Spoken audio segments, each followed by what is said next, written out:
Good morning, everyone. I'll go ahead and get us started on day two. My name is Tiffany Buxton, and I'm a senior director in FINRA's fixed income regulation team.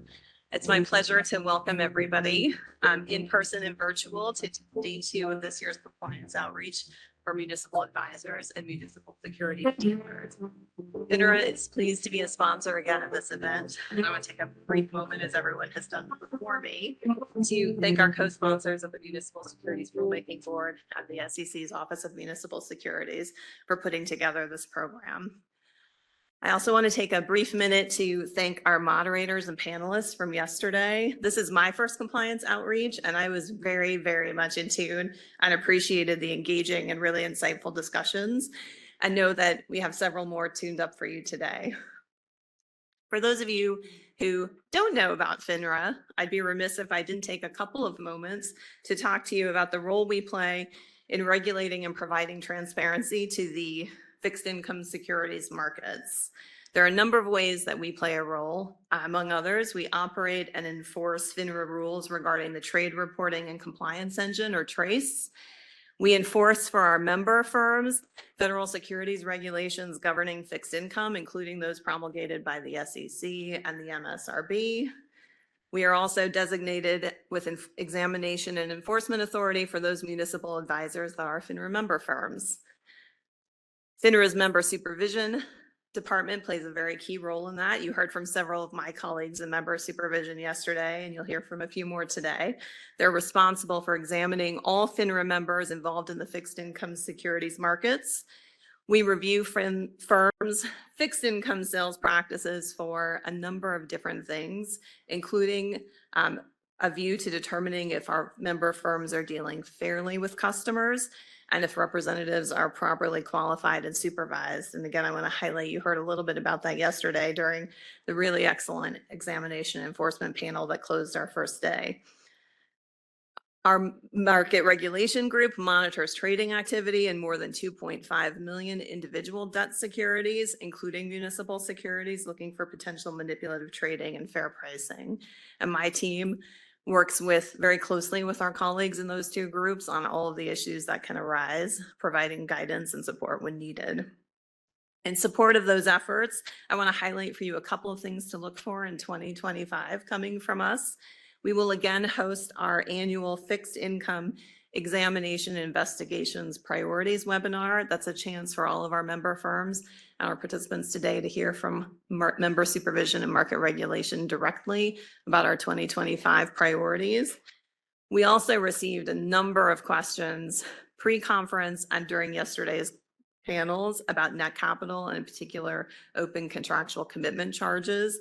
We are working to put on a webinar as well that will address many of those questions.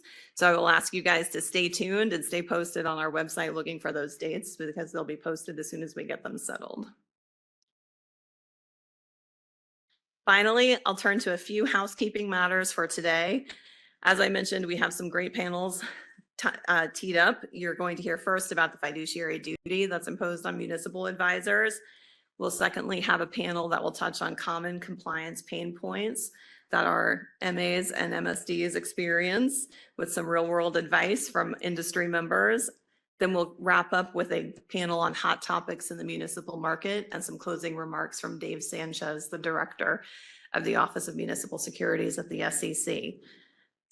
Please remember to use the Slido QR code for your questions. We are doing our best to answer those as they come into the panels, but we will also use them to guide our work to bring future webinars and programs to you, so they're very much appreciated.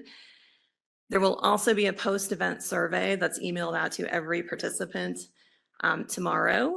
So we encourage you to complete that and give us your candid and honest feedback. And I will note that if you are looking for a certificate of completion for continuing education, which is always important, I know, especially even for me, we do need you to complete that survey and give us your email address so that we can route those certificates back out to you shortly after our program concludes. So with that, I'm going to kick off today and welcome our first panel and our moderator for Municipal Advisor Statutory Fiduciary Duty. Thank you. Good morning, everybody. Can you hear me? Okay. Good morning. I am Sarah Simmons. I am a principal fixed income specialist with FINRA. I've been here 4 years. Prior to that, I worked for 25 years at various regional broker-dealers as a banker, a trader, portfolio manager. Basically, I had the pleasure of spending my entire career immersed in municipal bonds. I'll move it on to my colleague, Victoria. Good morning, everyone. My name is Victoria Nolson. I'm an attorney advisor with the SEC's Office of Municipal Securities. I'd like to note that I'm here in my official capacity as an attorney advisor with the Commission, and the views I express here are my own and do not necessarily reflect the views of the Commission, the Commissioners, or other members of the staff. Hi, I'm Ernie Lanza. I'm the Chief Regulatory and Policy Officer at the Municipal Securities Rulemaking Board. I've been there total about 18 years or so in a couple of different stints, and previously worked in private practice and also at the SEC, at the Office of Municipal Securities. We don't have an official disclaimer, but certainly anything that I say or a board member, staff members say are the opinions of staff members and not of the board. Okay. And we're missing, if Ed comes, he can join us. If not, it's fine. So statutory fiduciary duty for municipal advisors is a pretty fancy way of saying we're going to talk about things municipal advisors should and shouldn't do, and the responsibilities that they have to act solely in the best interest of issuers. We're going to try and provide some examples of the interpretations of these rules, and then try and have a counterpoint to some of the challenges that there are in the application. Victoria is going to start us off with a discussion of Exchange Act Section 15 BC1, fiduciary duty, and some recent SEC enforcement actions. Thank you, Sarah. So understanding fiduciary duty is fundamental to being a good municipal advisor. And since the enactment of the Dodd-Frank Act, municipal advisors have been subject to a statutory fiduciary duty. Specifically, Exchange Act Section 15 Cap B provides that a municipal advisor and any person associated with such municipal advisor shall be deemed to have a fiduciary duty to any municipal entity for whom such municipal advisor acts as a municipal advisor, and no municipal advisor may engage in any act, practice, or course of business which is not consistent with a municipal advisor's fiduciary duty. So to summarize, Congress has imposed on municipal advisors a statutory fiduciary duty to their municipal entity clients. The Commission has never issued guidance on the statutory fiduciary duty. Instead, the Commission and courts use pre-Dodd-Frank financial advisor case law and investment advisor case law, as well as Commission investment advisor fiduciary duty guidance to develop the fiduciary duty for municipal advisors. And as with other fiduciaries, municipal advisors have similar duty of loyalty and duty of care. But overarching is the principle that municipal advisors must always act in the best interest of their municipal entity clients.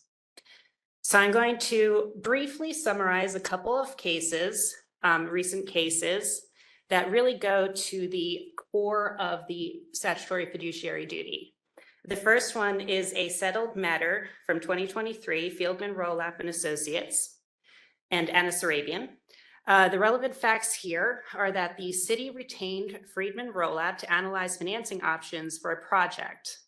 The city had cash available to pay for the project, but wanted to explore comparative costs if the city instead issued debt to finance all or part of the project.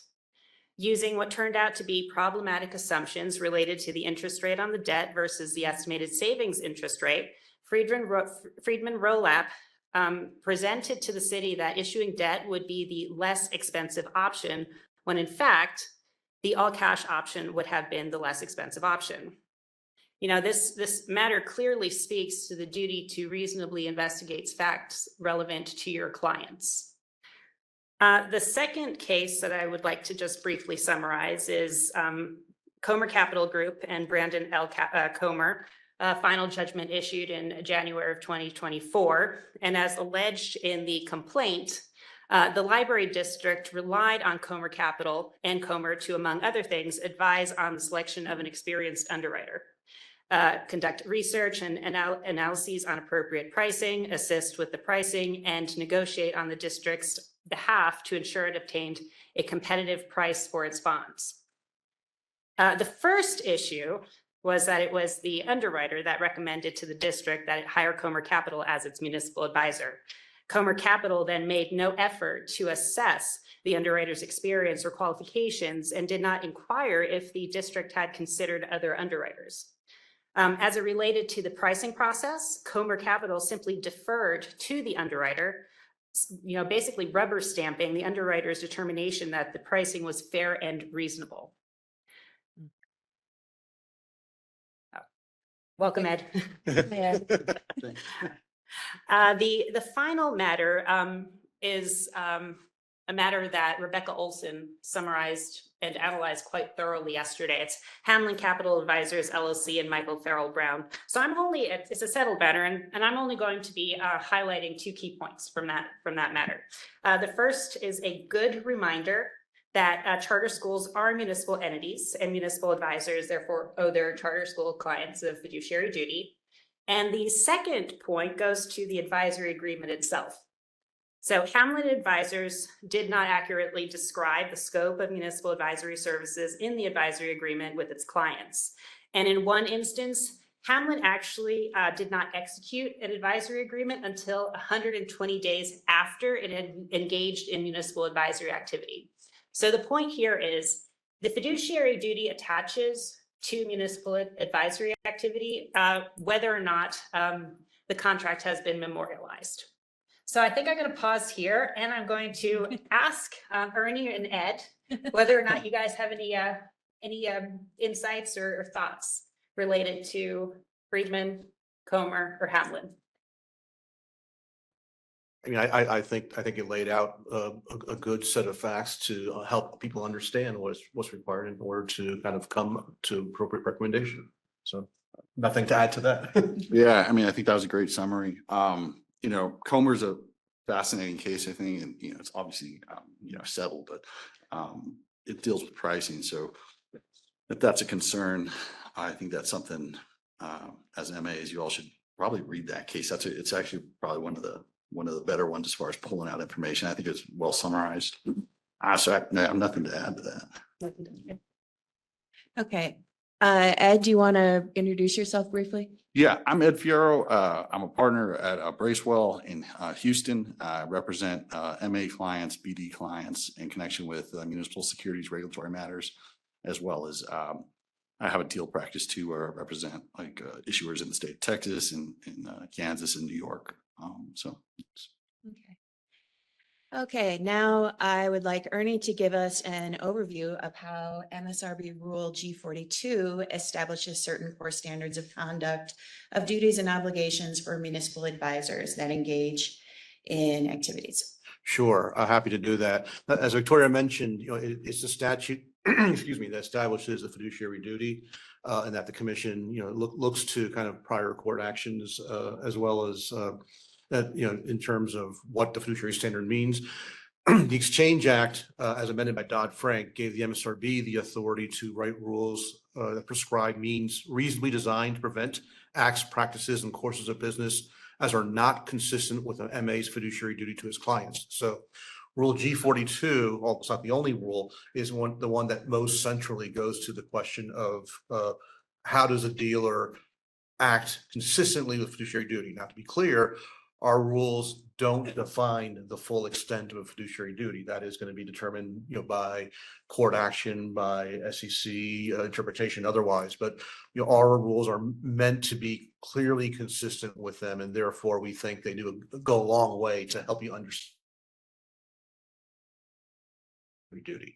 And so, it has 2 key elements, or it has multiple key elements, but the 2 core ones that go to the fiduciary duty standard is the duty of care and duty of loyalty, which I think is very clearly part of any fiduciary standard. And so, we kind of lay out at least some aspects of what we view as duty of care in connection with an MA who has a fiduciary duty. And so in our supplementary materials, we kind of lay out that it includes, but is not limited to, and that's a clear point to keep in mind. Again, these are requirements that you need to comply with in order to meet G42. We believe in meeting G42, you'll also be, in part at least, fulfilling your fiduciary duty, but there may be broader duties beyond what's in G42. So complying with G42 does not, I believe, right,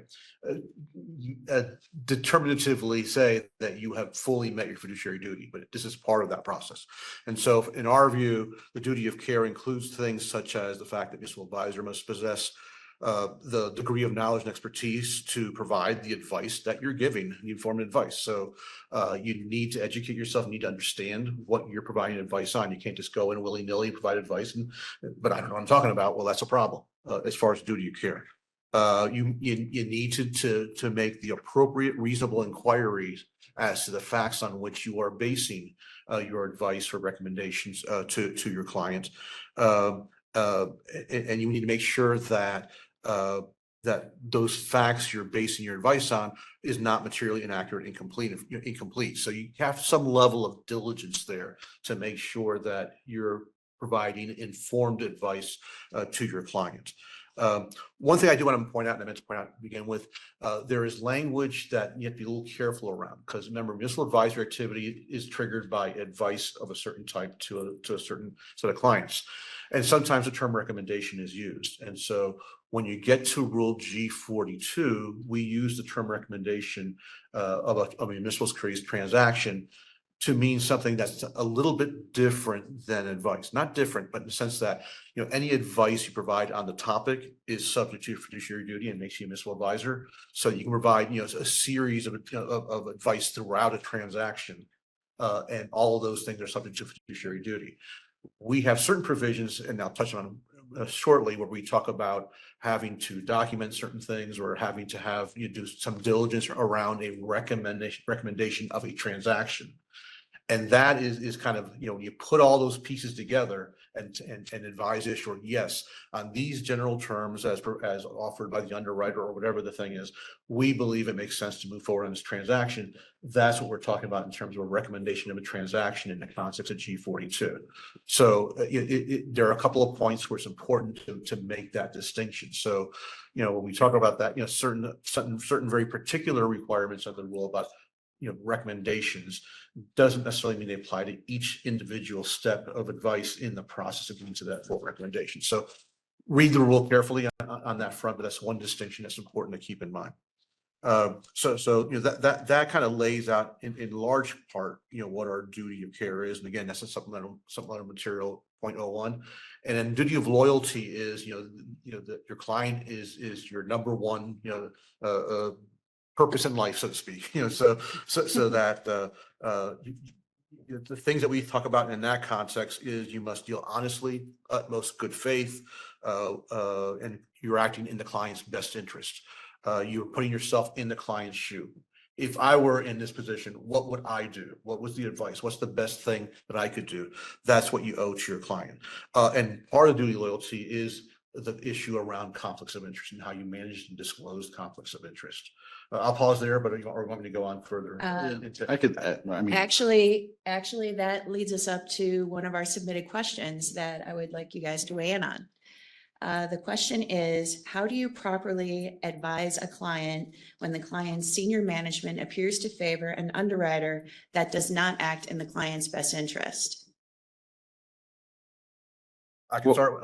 yeah, I mean, like the clients, you know, MAs, you can provide advice, but the clients, you know, while they're relying on your advice, they don't have to follow it. And I think that OMS FAQs clearly state that. I think if you're in a scenario where your client is not, you know, following your advice and you think it's not in the best interest of your client, then I think there's several things you could do. I mean, one, you could document that internally for perhaps a memo to file, something like that, that states out very factually what's happening. You could, you know, and that's part of the record keeping obligations, you know. And you could also, you know, discuss with the client your concerns, but you know, you can't force them to take action, and that's important because they control the situation. They control, and that's, I think, one of the large components of the MA rule is that the issuer is one, the focus of the regulations, in the sense that they're getting disclosures, they're getting an engagement letter, they know your role. These are all taken, into consideration. So I think that's, if I were in a scenario where, the MA or the client's not following, I would probably do a memo to file, maybe, follow up with some questions, things like that. And then, just protect yourself. Yeah, I think that's exactly right. And I would make the point that, being a municipal advisor is to provide advice. You're not the one taking the final action on that advice. And that's true throughout the process. Clearly, you want to be able to give the client as much information. And if you think your advice is the right advice, why you think it's right. But at the end of the day, it's their choice to make the decision. And I think that kind of flows through many things. I think we're going to touch on it a little bit later when we talk about pricing a new issue. At the end of the, you can provide as much advice, and you can talk about the scope of what that advice might be. But at the end of the day, the MA is not the one who's executing the transactions. It's the dealer who's executing the transactions. So you can't say, I'm bringing a customer who's willing to buy a bond at this price. You can say, I think that price is fair or not fair. You're right. I think more should be done. But at the end of the day, an MA is not the one who is able to cause the ultimate transaction to occur. They can advise on it. So that's an important distinction between the two categories of market participants. Yeah, and I'll also add on G42, that it applies in connection with MA activity. So the standards of conduct apply. The fiduciary duty is much broader than that. The statutory fiduciary duty, it applies when you're acting as an MA. So it's a very nuanced distinction. But I'm sure the enforcement division knows that. So when you're conducting activities, there are, you got to obviously comply with G42, which is, I think, written in a way that promotes compliance with the federal fiduciary duty. But there is, as Ernie mentioned, this overarching kind of broader hammer they could hit you with for, activity that may be outside the scope of MA activity, but you may be acting as an MA. So it's really important to kind of just understand, I think, the duty of care, duty of loyalty, how they apply, and, focusing on best interest, and really just following that, spirit throughout your engagement. So underwriters are not fiduciaries, and you as municipal advisors do not relinquish your duty to act in the best interest of your clients. And so if you notice a red flag, you should raise it with your client. And yes, the client does not have to take your advice, but in such instances, you should document it. And that's a recurring theme. Document, what it is that you discussed with your client and the resolution. Because if you found that red flag, regulators may find that red flag as well. And the one thing I'll add, and again, it's an overarching concept, is that as a fiduciary, it's your duty sometimes to have uncomfortable conversations with your client. And so we often hear client relationship type issues, and how it's difficult to say, well, we think you're taking the wrong course of action. And again, you can't force them to take a different course, but you really need to lay it out. That's your responsibility to say, here's my recommendation. And again, we don't say specifically what you have to say under that conversation, but you can't just shy away from things just because, I'm worried that they won't hire me next time. All right. As a fiduciary, you have that obligation. Yeah. Absolutely. And in addition, I just want to add, if the red flag constitutes more than just a red flag, if it's a potential violation of federal securities laws, and you understand that, and knowingly, understand that, then that's a real problem. So if that's a concern, I would certainly suggest consulting with counsel, or, going to that extent, because red flags could possibly be potential securities law violations. And if you're not cognizant of that, or you understand that's the case, and you continue on with the transaction, just put a memo to file, that might be a problem, because the SEC has been using different tools in their toolbox, including aiding and abetting, and including, control person liability, things like that, where it broadens the scope of who could be liable. So just, be cognizant, you got to CYA and make sure you cover yourself at all times. Well, we said that underwriters are not fiduciaries, and one of the things that MAs can inadvertently run into is role switching. Ernie, do you have any thoughts on how that can be remediated? Well, I mean, we do have kind of the one core rule dealing with the whole question of role switching, which is Rule G23, which is a conflicts rule. And I'll before I get to there, I'll talk a little bit more on a couple other aspects of G42 that kind of tie into it ultimately. One is we've talked a little bit about, conflicts of interest and the obligation to disclose conflicts of interest, and the rule sets out some particular ones, but then there's also the overall global, do you have a conflict of interest that would potentially impact your ability to provide the type of advice that you're required to provide. Important thing to remember is that it's not just disclosure, but it is indicating, what the impact of that conflict could be to your client, and then to talk about ways in which you mitigate or address them. In general, default setting is not that if you have a conflict, you are automatically in violation of a rule or you can't act in a certain capacity. By and large, the baseline standard, at least under our rule, is that you have a conflict, you disclose, you describe what the impact of this conflict is, and this is how we intend to mitigate or address that conflict. There are a few conflicts that we say are conflicts that you, in essence, can't mitigate or can't deal with, and therefore are full blown either, basically a violation of the rule. There's 2 or 3 that are set out, in Rule G42. G42 then kind of defers to G23 on the question of that role switching between being an MA and an underwriter. So I just wanted to make clear on that front. The G23 role switching again is, if you have a broker, and it applies to broker dealers who potentially could be considered MAs. If you're going into an issuer to act as an underwriter and you make it clear up front that you're going to be the underwriter in the transaction, then under Rule G23, we say that you can provide the certain typical advice of an underwriter, structure, timing, and that type of thing in that role, and not be prohibited from acting as an underwriter. It's acting as an underwriter, you have to do what the underwriters do. But otherwise, if you are a broker dealer who starts off with a client acting as a municipal advisor on a particular bond issue, you can either simultaneously or resign and then underwrite that deal, either negotiated or competitive offering. So that's the baseline conflict rule. So that's a non-mitigatable, it is a conflict. You're out the door for that underwriting, for that particular scenario. One important thing to keep in mind, and we do have an interpretation of November 27, 2011, and underwriters need to be very careful about this, which is that you come into an issuer, you disclose the fact that you are an underwriter, not an MA, and therefore G23 does not say you're in violation.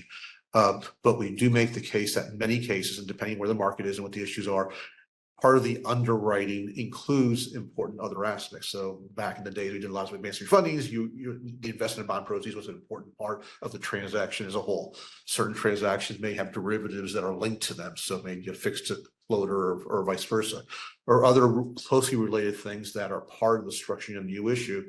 For purposes of MSRB rules, we provided guidance to say, well, if you're an underwriter, you've told the world or told the issuer you're being an underwriter, providing structuring advice, you're not considered an MA for that, or a financial advisor who's conflicted for that purposes. You're also not conflicted, i.e. not prohibited under MSRB rules to provide advice on investment bond proceeds or advice on municipal derivatives, which normally are considered MA activities. So you're not prohibited from engaging in that. But the underlying logic of that is that you're not prohibited, but unless you have some other exception, that derivatives advice and that investment bond proceeds advice may very well make you a municipal advisor for those purposes, subject to the full range of fiduciary duty and MSRB rules regarding MA activities. So it's in that context, if you're acting as an underwriter trying to stay in the underwriter lane, you need to think about those collateral. One, making sure you go through the right steps to be clear that you're not a fiduciary, but you're across the table from the issuer as their counterparty.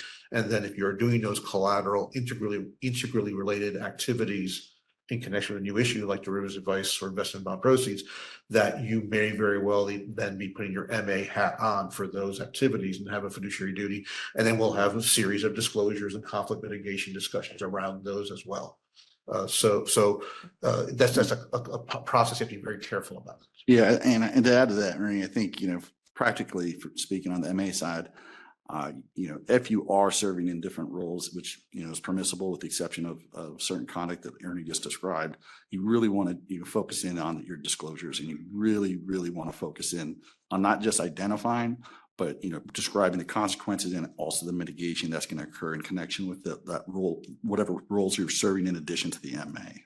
Okay. So just a couple of clarifications, and I think it's very important to us analyze this in relation to municipal entities and obligated persons. And so if fiduciary duty attaches to a relationship, you are prohibited from acting in any way inconsistent with that fiduciary duty. So if a broker dealer, for instance, acts as a municipal advisor to a municipal entity with respect to an issuance, it owes a fiduciary duty. And then with respect to that issuance, it can't switch roles. Staff of the OMS have issued guidance related to this point. You can check out our MA FAQ. I think it's 5.2. We do provide a little bit more nuance in terms of that analysis. As it relates to obligated persons, a person only becomes a municipal advisor to an obligated person when the obligated person starts negotiating or applying to a municipal entity to issue conduit bonds, right? And so in that instance, I think municipal advisors, MABDs need to be mindful that the facts and circumstances can potentially show that they're serving in an MA role to the municipal entity as well. So for instance, whether or not there's an IRMA, right? That's going to be a factor that's considered. How does the municipal entity view the relationship, with the BDMA, So as you engage with obligated persons, be mindful that a fiduciary duty may attach to that relationship, and you may be prohibited from switching roles. Okay. And just to add a little gloss on that, yeah, and I think it's exactly right. And subsumed in that is the idea that, your advice to a municipal entity is not just direct advice, but it is your flowing advice through a third party up to a municipal entity. But you do have to look at the facts and circumstances to see whether that kind of conversation with this party ends up flowing, advice over to the municipal entity. The other thing I want to mention on the obligated person is that the fiduciary duty just doesn't apply to an obligated person who is not a municipal entity. But I think, and tell me if I'm wrong on this, there are conduit financings or obligated persons who are also municipal entities who go through a process. And so a obligated person can be a municipal entity or vice versa. I'm not sure I said that right. And that even though the municipal entity is acting in the obligated person role, the fiduciary duty will attach to that relationship. Is that accurate? And as long as the fiduciary duty attaches to the relationship, I'm prohibited from switching roles. Yeah, and there's actually a really good MSRB, what you want to call it, like a interpretive guidance on conduit financing scenarios. So if you're in any way in that space, I think it's pretty, it's a good read. It's a little complicated, but it certainly kind of pulls out, I think, 5 separate examples and describes, conduit financing scenarios and when the fiduciary, where the G42 would be applicable, and kind of defining your roles. And interesting, you may have, 2 MAs on a transaction in certain conduit financing scenarios, and the MSRB acknowledges that, and kind of describes how they, believe that should how roles should interact. Yeah. Okay. We got a question in that kind of ties to all this, and I would like us to touch on it before we move on to some scope of services. The question is, regarding duty of loyalty, what procedures might we want to consider when we have 2 clients with competing interests and we get caught in the middle? Well, first and foremost, it's going to depend clearly on the circumstances, but the examples that people used to talk about early on in the life of this rule, I think, was you have 2 port authorities that are down the coast from each other, and so doing the financing for one might affect the other one.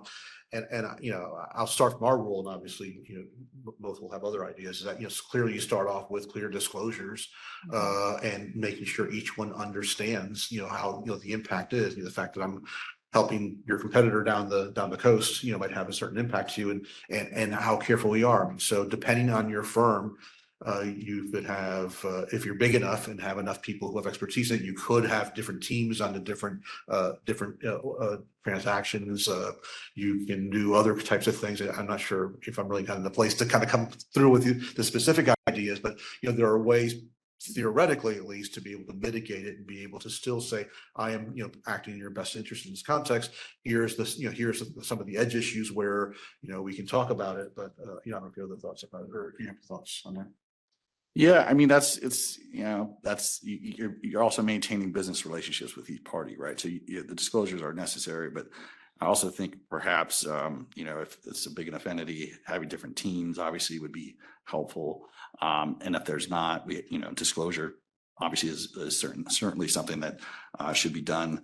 Aside from that, I think it's a scenario where, it's going to depend on the facts and circumstances, exactly what advice I think you might be providing, and, whether that might impact the analysis. But as a minimum, I think, you get the disclosure off and you try to, if they're having a competing interest, perhaps have different teams on each transaction. But if you're this, a single MA, a sole proprietor, that's going to be something you're just going to have to, I think, put different hats on and make sure you comply with G42 and your statutory fiduciary duty. And that should potentially mitigate that conflict, but it certainly is something to analyze further in connection with, a transaction like that. Great. Okay, now with some of the scope of services,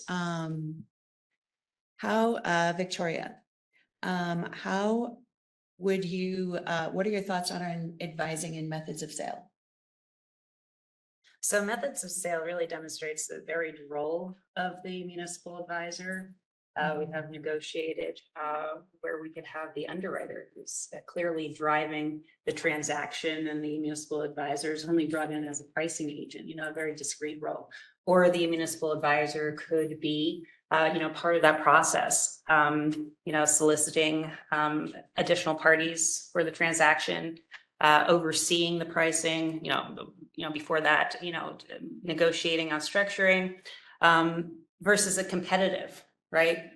Similarly there, the municipal advisor can, it's an odd way of formulating it, but step into the shoes of the issuer where they're, they're discussing the financing, the plan of finance, and they're drafting the notice of sale, they're drafting the POS, they're finalizing the OS, they're reaching out to underwriters, and then they're closing the deal. And so what's important under the Exchange Act fiduciary duty is that if you are engaging in municipal advisory activity, you are subject to a fiduciary duty attaches to that activity. And so I think it very much depends, bringing it back to the fiduciary duty. So it's very much going to be dependent on the scope of services that you're providing. Yeah, and that ties back to the last piece of G42 that we haven't discussed, which is the documentation. But I do think the scope of services is clearly one of the key aspects to understand, what activities are going to be subject to that fiduciary duty, and what activities become municipal advisory activities for purposes, at least of our rule. It's important to keep in mind how the scope of services, at least under G42, operates, which is that, you have to have documentation with your client. And there's some discussion yesterday about how difficult it is sometimes to be able to go back with a client and have them do a new contract, that type of thing, for each transaction. And our rule does, make clear that it doesn't require it to be a countersigned, agreement. It is a written documentation that sets out the terms of your engagement, one of which is scope of services. And so we do require that your documentation include a description of your scope of services. And that's maybe the starting point to understand what your scope of services are for purposes of our rule and the fiduciary duty. But in reality, your scope of services includes not just what you've committed with your client to do, but also the actions you take on the ground. So you might have said, I'm going to do A, B, and C, with a limitation saying I'm not going to do D. And then there's two variations on that. You go off during the course of your engagement and do E, that constitutes advice under the statute, and that becomes part of your scope of services in that engagement. And as far as documentation is concerned, you then have an obligation to go back and update your documentation to reflect that. I also mentioned in this scenario that we've limited and said we're not going to do D, but if you do D, then that also gets pulled back into the scope of services as well and needs to be documented as well. So writing a good scope of services is a very important part of the engagement, and to understand where the fences are and what you're going to do, on behalf of your client. But it's only a starting point. It is an organic process throughout your engagement. And the other important thing to do, and anyone who writes a contract wants to write a contract that's clearly indicates my interests, and the other side writes a contract that clearly indicates their interests. When it comes to scope of services, you want to make sure that your client understands that scope the same way you understand it.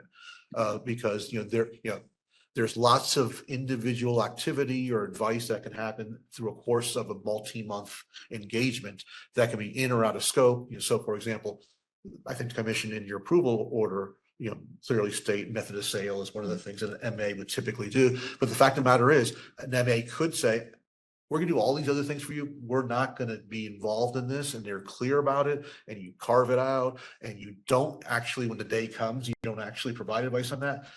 There's nothing in our rules, nothing I've seen in the statute that says being an MA automatically includes these 10 activities.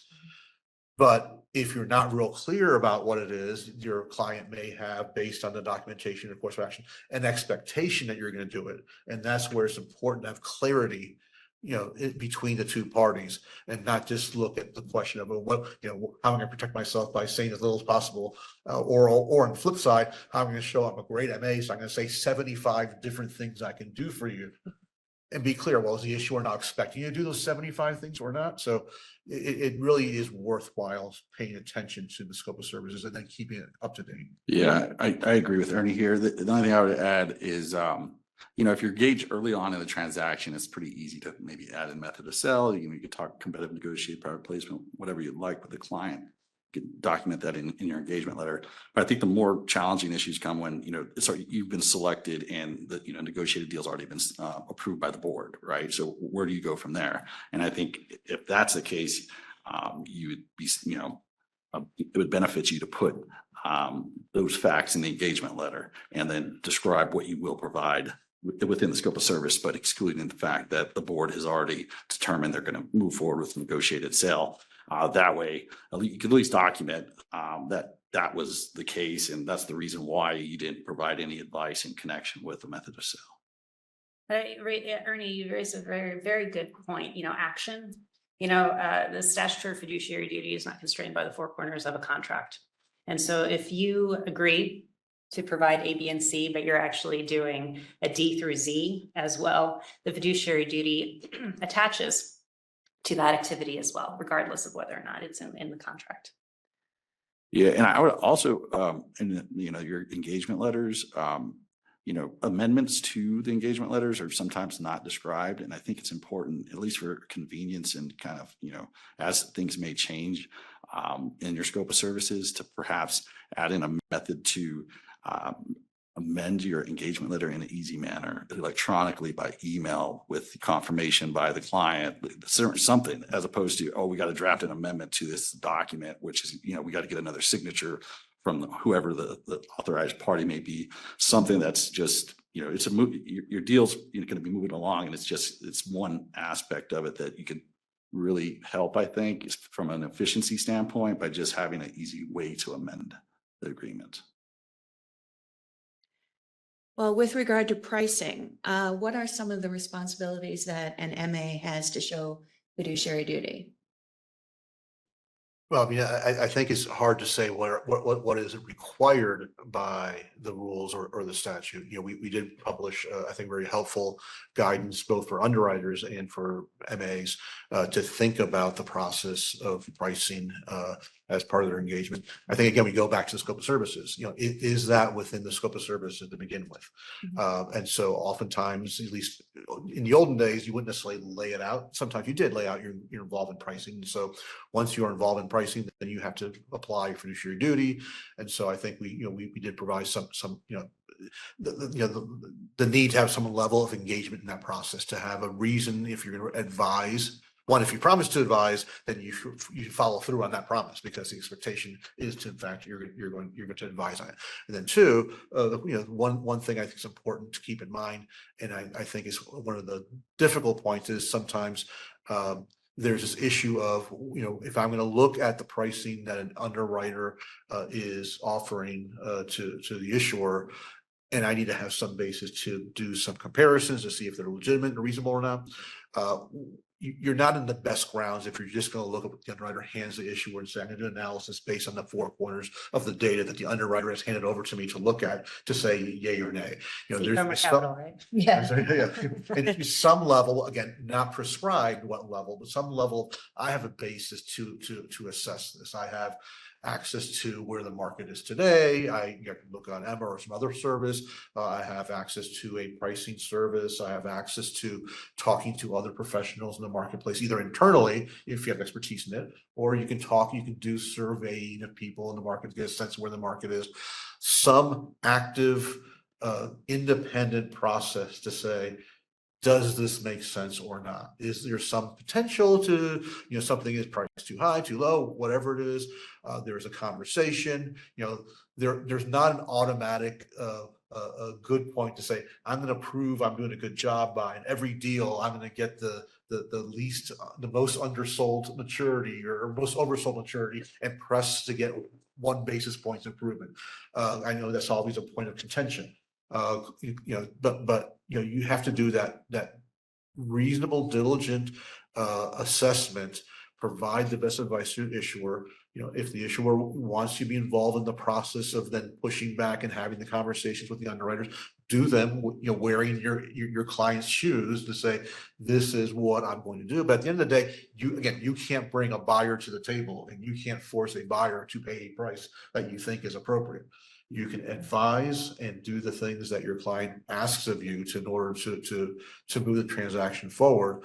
And if there's an expectation you're involved in pricing, you can't really absent yourself from that process. You committed yourself to do it. You need to follow through. You need to do the resource, use the best resources you can. Again, our guidance will be helpful to you, but again, it is guidance. It's not, if you do this, you're automatically complying with the rules. If you don't do this, you're automatically not complying with the rules. These are just ways to think your ways through it that are helpful to think about.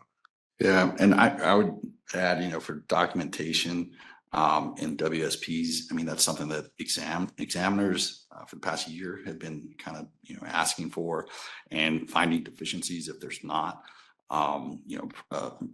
Pricing, even at the broadest, kind of high level description of what exactly is being done for pricing. They want something there. And I mean, I've seen deficiency letters from FINRA, as well as the SEC. It's something you all should be aware of. And if you haven't included it even at the highest levels, I mean, you don't have to, I think as long as there's something there that describes what you're doing with respect to pricing, if you're doing nothing, that's fine, but make sure that's, scoped out of your engagement letter. And also, I've seen with some of my clients, they actually provide a post-pricing pamphlet to their clients, which is, I think, incredible. It's really I don't know, it's marketing, plus it's providing the client with, I think, information about how the pricing went, and it shows comparables, it shows what was going on that day as far as like events, but it's a way to really address documentation of pricing without necessarily, with having something, not just, hey, we're complying with the rules, but look here to the client, this is what we did on the day of pricing, and here's why you got a good deal, or here's why maybe there were some issues, but it's something to consider. Yeah, I do want to emphasize that fact. You look at our rule book and say, there's X, Y, and Z requirements for record keeping, and that's kind of the minimum scale to meet the record keeping requirements. But there are certain activities where you are much better off going above and beyond what our minimum requirements are. And we do speak to that again in our process. And it helps you for many ways. One, it should help you conduct your business on a day-to-day basis in general. And so hopefully at least some of that documentation is helpful to you to actually fulfill your duties. And then again, come back later on, someone asks you, whether it's the examiner say, how'd you do it? Here I have it. Or if it is, you do a deal 2 years later for the same client, you want to understand what you did, you have the records there as well. So I can't say that some of those things above and beyond the record keeping rule are record keeping violations if you don't have them, but you are so much better off to have some degree of saying, this is what we did, this is how we did it. It explains the process, that hopefully that process is consistent with, your supervisory procedures. And again, I'll speak to that. There's no explicit requirement that you have a provision saying this is how we do pricing. But the question is, the way I like to think about supervisory procedures is, what if you win the lottery? You know how you're doing everything, and you figured out exactly how to make sure your firm is completely compliant with everything you have to do. But I won the lottery and I'm off to someplace and I've forgotten about it and they had to hire someone real quick to go do it. Is your firm lost, or they don't know what to do? And so I put the pricing, WSPs in that area. You really should have something in there talking about what are you going to do if you're an MA, you're involved in the pricing process. It doesn't have to be a 30-page tome, but it has to be, this is one of the things, responsibilities we're going to undertake, and we're going to take it professionally. And someone will have a sense, here's some things I need to do in order to do that properly. Okay. Well, I'd like to go back to something that Ed mentioned and discuss post-trade surveillance. Do we believe that that's something that should be documented in the scope of services, or do we think that's implied with the engagement? If you're asking me, again, I think it's probably going a bit too far to say it's implied that you're going to do after the fact review, because one, there's lots of things can be implied if you're going to say that's implied, as a potentially violative. Is it a good practice? Heck yeah. I mean, certainly if you are on an ongoing engagement with a client, then that will not only help you understand how well you did, and how your client understands how well you did in terms of pricing on this transaction, but help you going forward to understand how the bonds are, performing in the marketplace, and then put you better positioned for your next transaction or your ongoing advice with the issuer in the marketplace. The fact of the matter is, if you are a one-off transaction where the deal is done, it's after the advice. So I'm not sure if you can say that is necessarily a required piece. And so if you didn't do it, would it be automatically a rule violation? In my view, I think that'd be a harder case. You may have a different view on that. But it certainly is by far the best behavior, is to make sure you understand. It makes you also a better firm. I can assess myself. Did I do a good job of pricing? Oh man, I didn't think of this, and this thing happened in the marketplace afterwards, or not the marketplace, but obviously market movements is a different story. But I learned something from it, and I become a better MA. On the flip side, of course, things do happen after the market, and those have impacts on it. So the fact that bonds traded completely in a different direction than you expected doesn't mean there was bad pricing. So it's a positive thing to do. Can I say, at least from the MSRB perspective, is a required thing to do? I can't go that far. Yeah, and I mean, to me, one, you got to look at your engagement letter, and it's got that, obviously it's going to determine when you have your representation is terminated. And then as far as it being implied through the rules, I don't think post-trade surveillance is. I just don't. But it's information's on Emma. If you can look at it any time. So if that client of yours decides to issue bonds 6 months later, you could always go back and look. So it's data that's there, that's available, post pricing. I'm just not quite sure.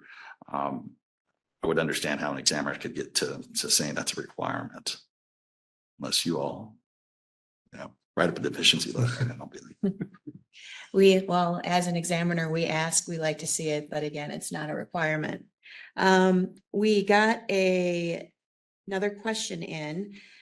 Do engagement letters need to be formally accepted or at least acknowledged by the issuer, or is our proof of delivery sufficient documentation? We don't require a counter signature. And in part I explained, in part why. And so our requirement is just that you accurately document and you deliver to the to the client. So no, you don't have to have counter signature. Yeah, that's what I would say too. And then I guess we'll finish up with a submitted question. How can we reduce blurring roles in consulting engagements, engineers, lawyer, economic development firms from crossing MA roles?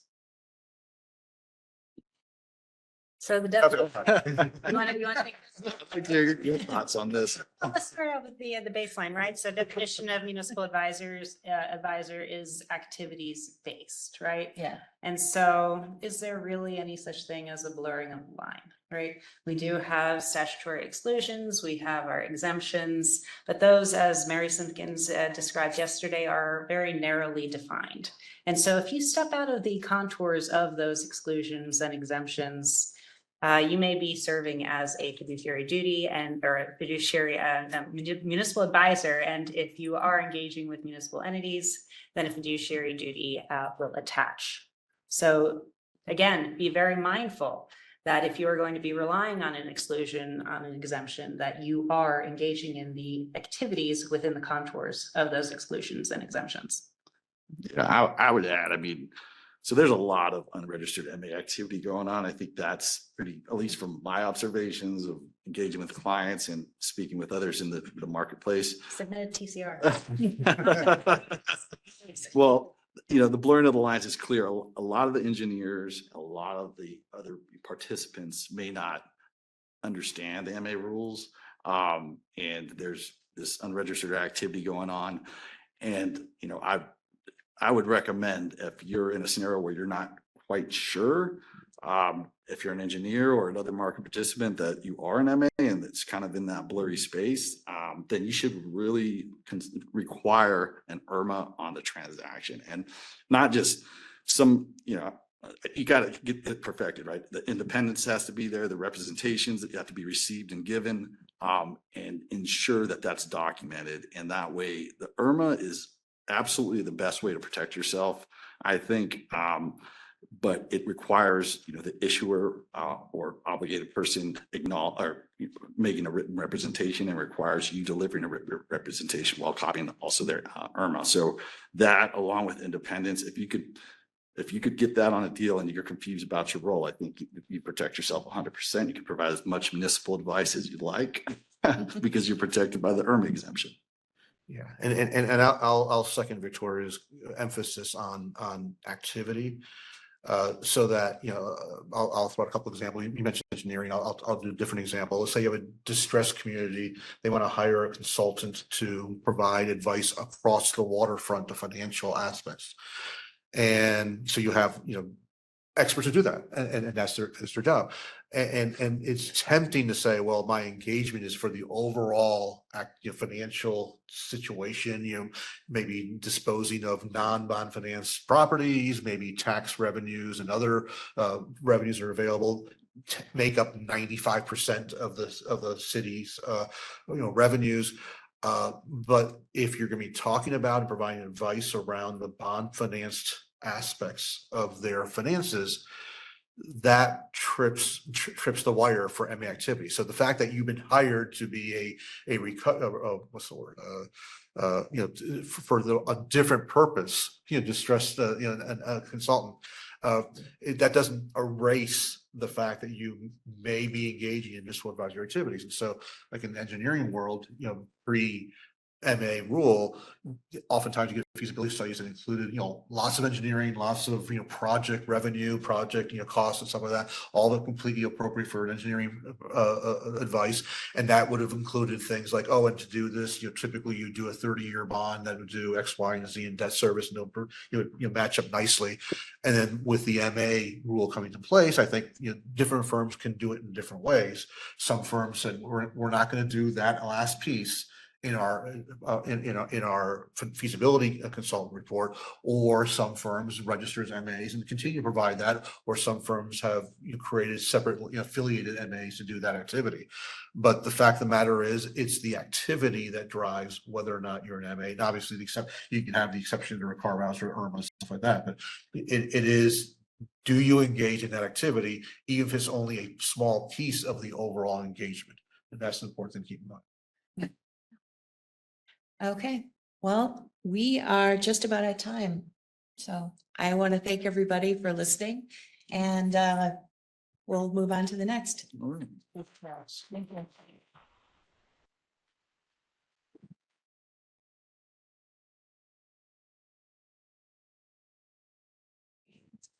Good morning, everyone.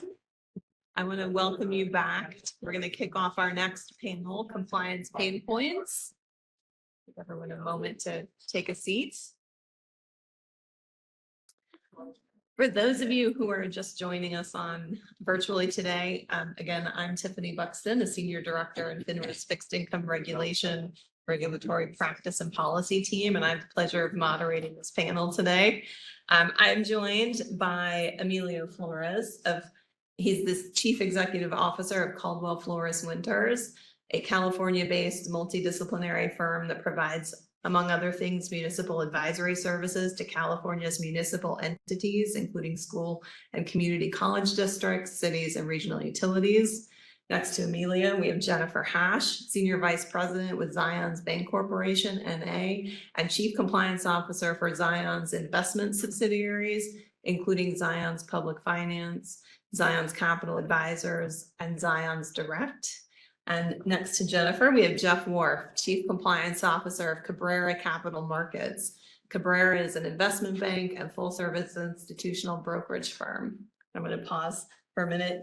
Thank all of my panelists because it's been really great working with them, but also pause in case they have anything they want to add before we get started. Okay. So we heard yesterday that until the passage of the Dodd-Frank Wall Street Reform and Consumer Protection Act in 2010, municipal advisors in particular were subject to a more limited regulatory scheme. And one thing that really emerged as our panel started our discussions about what to talk about today was for municipal advisors, it can feel, although 2010 to now feels like a long time, that it really is a more limited regulatory guidance and disciplinary action workspace to navigate. When you compare that to municipal securities dealers, registered broker dealers, and registered investment advisors. So we thought we would approach today's discussion on compliance pain points, looking through the lens of some common pain points our panelists have touched on that cover both municipal advisors and municipal securities dealers alike, tools or techniques that they've tested and tried in addressing those pain points. And then where possible, lessons learned about the pros and cons of jumping into or adopting a model that might be used by another regulated entity. And I really want to thank all of yesterday's panels because they teed up for us very nicely our first topic we wanted to touch on, which was record keeping and documentation.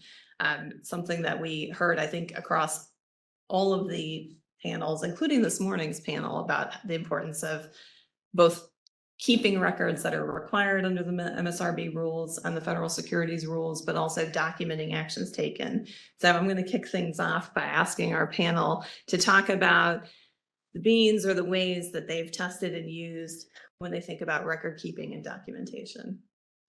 Right, I'll kick it off. So when it comes to record keeping, I think you go back, 5-10 years ago, records were email, it was hard copy files. I think that we were, at least I know in our firm, more of a paper-based environment.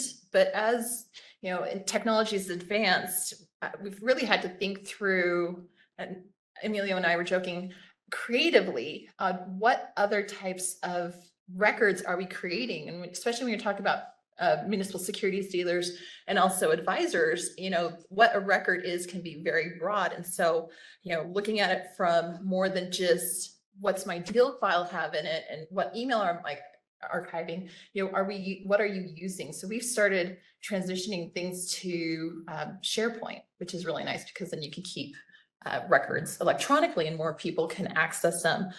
Looking at, using Zoom and Teams, those now become records when you have the chat function on them, or you can record. And so, I laughed yesterday when someone was talking about, turn off the Zoom chat. Like, we were all there. And I remember, so, think creatively a little bit about what are your records and how you keep them. And that's one thing we've had to do. So we've looked at it from a SharePoint perspective, what are we using within Bloomberg? And, what type of vendors are there? I think historically, at least, on the smaller side, we've looked at email archival. You've got, a few main players out there, but are there other ways to do it other than just going to the same vendor over and over? When we transitioned to work from home, this really kind of forced are you using paper or are we going to do things electronically now? And then how you transition to electronic records, and do you understand the requirements, for the broker dealer side? It's, you've got MSRB rules in G8 and G9, but then, make sure you understand SCA 17A3 and 17A4. Very similar, but there may be some nuances. And on the MA side, there's also differences there. But, just look at how you are using them and what workflows are available. Within SharePoint or even some of Microsoft function, there are workflows to use, which are really great as long as you can make sure that you're archiving those appropriately. Yeah, and I would just add that, my colleagues here work with firms that I think had established practices within a regulatory framework, whereas most non-broker MAs, broker-dealer MAs, really had to establish those types of procedures and so forth as went forward.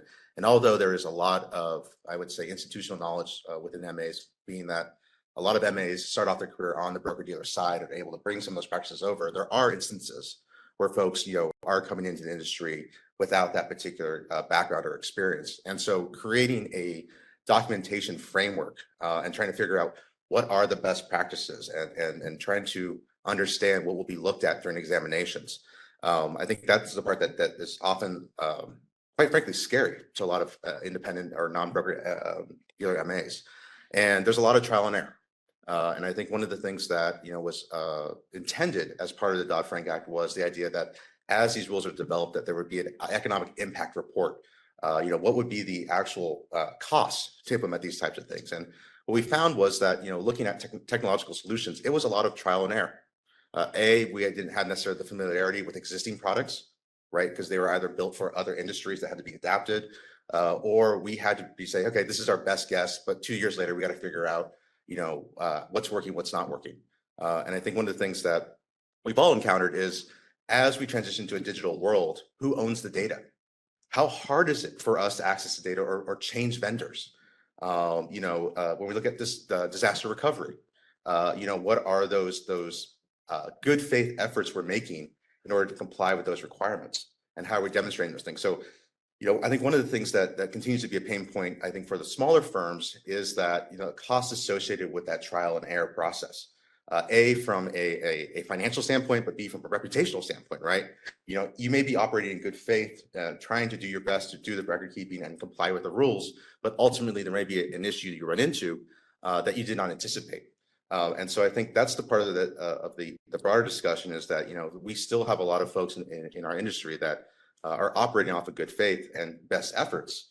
But it's really not until we are subject to those exams or we're subject to additional case law, for lack of a better word, or settlements, that we really get true guidance of where to put our posts going forward. Yeah, and I would agree. I think the thing that I struggle with most is the third-party vendors. I look at the contracts that we have and make sure that I understand, what they're doing to maintain our data, to protect our data, to retrieve our data.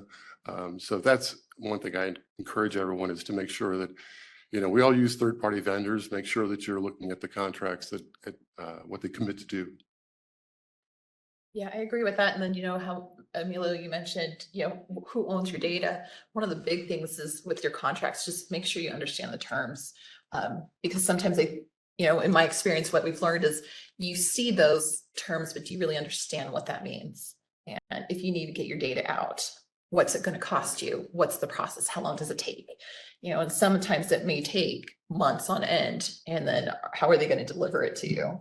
Yeah, a good example of that actually is as we made the transition from paper documents to digital documents, right? I'm sure everybody here had at one point like an Iron Mountain account, right? Where you had, the file storage in a storage locker someplace. And, we tried moving our files from Iron Mountain, and we didn't understand the cost associated with retrieval and then actually, quote, breaking the contract. And so, those things have transferred over to the digital side. So you do need to make sure you're looking at those types of items when you're looking at third-party vendors for those things as well, because you think it's just, copy, paste, move on. But the reality of the situation is the way that a lot of those companies are structured, it's very important that you understand, in an event where I need to change vendors or, hey, I need to get out of here, what is it that process looks like? And making sure that you have individuals at your firm that understand that as well. Because I think the three of us up here probably have a very good intimate working knowledge of those things, but going to an earlier point about WSPs and so forth, it's important to understand, if something happens to us, how do you get those things out of the cloud or wherever it may be. And Emilio, I heard you say that one of the things that you're thinking about record keeping and reevaluating as our world becomes more digital or less paper focused. But we also heard one of our panelists yesterday say it may be helpful to think through the lens of your regulator or regulators, which I know. And so I wanted to kind of ask the panel if when you have your exam findings come, which can be very substantive in nature, how do you think about those through the records that were produced or provided, and is that another reflection point? Sure. So, I've been through the exam process twice. The first one was what I like to call an exploratory exam. And so this is basically at the time, the only rule that applied to MAs was record keeping. And it was more of what I would call a fact-finding mission. And that gave us some guidance of what are the areas they're looking at in terms of what a deal file looks like. And I would like this. I know that there have been substantial improvements on the overall exam process and education in terms of what MAs, how that differs from the broker dealer world, because the early examinations really focused on looking at, how similar or how different those two worlds are going to be. And so I think from our standpoint, unfortunately, until you go through an exam, you don't really understand the full extent of which you are either in compliance or where you have blind spots. And although it's a very painful process at times, because, especially for smaller firms, you are pausing your daily activities. If you're a sole proprietor, for example, you're pretty much offline for a couple of weeks as you're trying to, gather the data and so forth as you're going forward with that. And so I think from that standpoint, it's helpful to go to that process. And as I mentioned before, we try to glean, from FAQs, from settlements, from all these other things that are coming out there. But as you did in your introduction, you said this, for us, for non-broker MAs, that world's still being defined. And, we're entering a fairly mature regulatory scheme with broker dealers and municipal securities.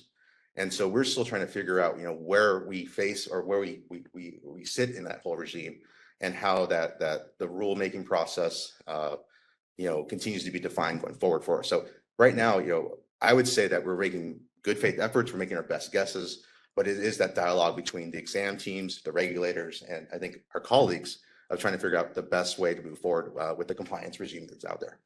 And I'll add to that, talking about, from an exam perspective, you get the request, you have to provide documentation. I actually had this conversation this week with someone talking about, okay, if we have to provide files to an examiner, do you know where those are? Because I think a lot of times I've heard, well, I sent in an email. Well, that's great. But when we have to turn over the deal file, are we going to think, oh, I've got to go search email to get all the emails that I sent to, so-and-so, to the city manager, or to, whoever you're dealing with from the municipality. And so one thing I've really tried to stress is understanding, what records do we have? Do we know where they are? And making sure we're putting them in the appropriate place. Because yes, you may have your records, but in the event you get asked for them, are you able to bring them together? And so one of the things I like to do about every other year is go through the practice of creating a matrix, and, what records do we have to keep? Where do I have them? And just making sure we understand where the records are, and then helping our MAs, and even because I cover both the broker dealer side too and the bank dealer, making sure they understand, they know where they should be putting records, and helping them understand why. Because that's the big thing. If it's one thing to have the records, but unless someone understands why they need to do something, it's hard for them to do it. Yeah, and one of the things that I've always struggled with is, as we move from paper to electronic, knowing where to find those. But it actually is more efficient. In fact, just Monday, I was looking for a file of notes that I was going to make for this meeting, and I couldn't find it. I looked for 20 minutes, and I called my IT guy, and he produced it within 5 minutes. So it's, the efficiency is there. It's just getting used to it for me. So what I kind of take away from that is what I would call record mapping, right? Thinking about that can be a very key step, particularly when you have more than one regulated entity you work with. And also training. I don't think we often think that training ties into record keeping, but I hear that as well from you. Yeah. Any other lessons that you all have learned or tips on record keeping issues before we move on to another topic? I would just say, especially for smaller firms, knowing where your corporate documents are. So, our firm's been around since 1987. And so trying to figure out, where is the certificate for, the stock shares or things of that nature. It's in somebody's, safes in somebody's house, or, is it, wherever it may be. So it's those little annoyances that ultimately I think pile up. I think in terms of deal files and things of that nature, I think that at least in my experience, those have been a little easier to navigate because that was something that existed prior to the regulatory regime. And those practices have come over and we're going to make adjustments to those. But I think, just going through that checklist on a regular basis, as Jennifer pointed out, and saying, if someone walked in the door tomorrow requesting these files, where are they? And so, yeah, I think record mapping is a good way to put it in terms of, those things beyond just the deals and transactions. Yeah, I am part of a larger organization, but yet our registered entities are pretty small. So I try to see it from all sides. Best practices, I would say, we've mentioned it, understand where your records are, but then also think as new technology comes out. I think a lot of us probably have gotten caught up in, or I don't mean caught up, but have seen the off-platform communication. Think about new technology. Are people using LinkedIn? Are they using different things that you need to try to also archive, and looking for vendors that can do that appropriately, and understanding the costs associated with it. We, recently rolled out corporate cell phones to all our municipal advisors. And what I thought was going to be simple and easy and fast, using the vendor we've always used. As I've gone through, there's a lot of things I wish I would have known. I wish I would have thought about how the records are kept with the vendor we had in place versus, using a different vendor. Or now you see there's new technology firms coming out that they'll go get your data for you and deliver it to your preferred archive. So there's a lot of different options now versus I think 10 years ago when we were looking for a new email archive vendor or electronic data vendor, you kind of had two main ones there. There's a lot of different options now. And I think the smaller firms don't necessarily know what options they have or where they can go for resources. And so, understand that there's different working groups. I am over a bank dealer, and we have this little small working group of bank dealers that it's great because if we have a question, I know I can email them and they're going to come back, well, this is how we do it at our place, or this is how we do. So find those networking groups that you can really bounce ideas off, or find out how they're doing it, because everyone has different experiences. And if you can learn from how, XYZ firm down the street did it, or the state over did it, it really will help you so you don't go through and make the same mistakes they did.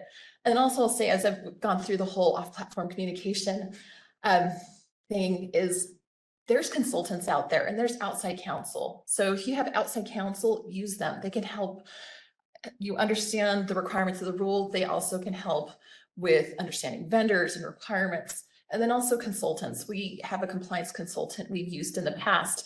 And though I didn't have a current engagement, they were so willing just to sit down and talk through it with me. Of, okay, what do you have in place? What are you thinking? What do you want? And they were able to share experiences of what they are doing with other firms. And they were really the ones who pointed out to me, hey, do you know how much it's going to cost you to get your data out of your email archive vendor? Do you know that they're holding your data hostage? And I shouldn't say that, but do you know what it's going to cost to get it out versus there's other firms where your data is yours? And so look for different kind of support systems you can use with questions around record keeping. And I would just add that, understand your business's channels of communication, because, you can tell people not to text and they still will. They'll tell you that they don't. And during email surveillance, you'll see, hey, text me when you get the message. So did you see my message? Yeah. So yeah, just make sure you understand and are able to monitor and capture that. I'll add to that. There is emerging technology, And very similar to text message, it's not one of those, if you ignore it, it's not there. The SEC put out their exam priorities for 2025. Take a look at those. The municipal advisor space is pretty narrow and there's broker dealer information, but then there's just general information of what their priorities and the focus for next year. It includes AI. And I know that's kind of a hot topic everywhere, but it's not one of those things you can just ignore. If I don't talk about it, if I don't think about it, they're not doing it, because that may not be the reality. And it's something that I've started the conversation with our municipal advisors and our broker dealers so they can understand, hey, if you're going to use Microsoft Copilot, regardless of if we're keeping it in our own little silo, it still kicks out a written record. You know, do you understand what it's producing? Have you looked at it? You know, just making sure you're having that conversation, because the rules still apply to advancing technology. Right.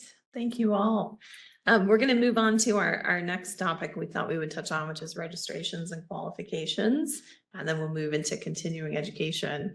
So how many, approximately for each of you, how many people at your firms are acting in a capacity that requires qualification and registration? So I think currently we have 4 registered municipal advisors. On the MA side, we've got about 20 MAs, and then we are also a municipal securities dealer, which we have probably about 40 people. And then I've got a broker dealer with about 70. So, And we have 2 on our advisor side and then about 20 on our dealer. So how have you all gone about monitoring compliance with, let's start with registration and qualification? Yeah, so there was a little bit of discussion yesterday about this in terms of the overall registration process and how the forms that we file via SEC, Form MA, Form MAI are living documents. Those need to be examined on an ongoing basis in terms of changes either to the firm structure or individuals as well. And obviously, you know, we have to go and review those at least on an annual basis and make filings to make amendments. But I think that's really important to understand as well, is that you know, you have to be on top of your compliance calendar in terms of making sure those registrations occur.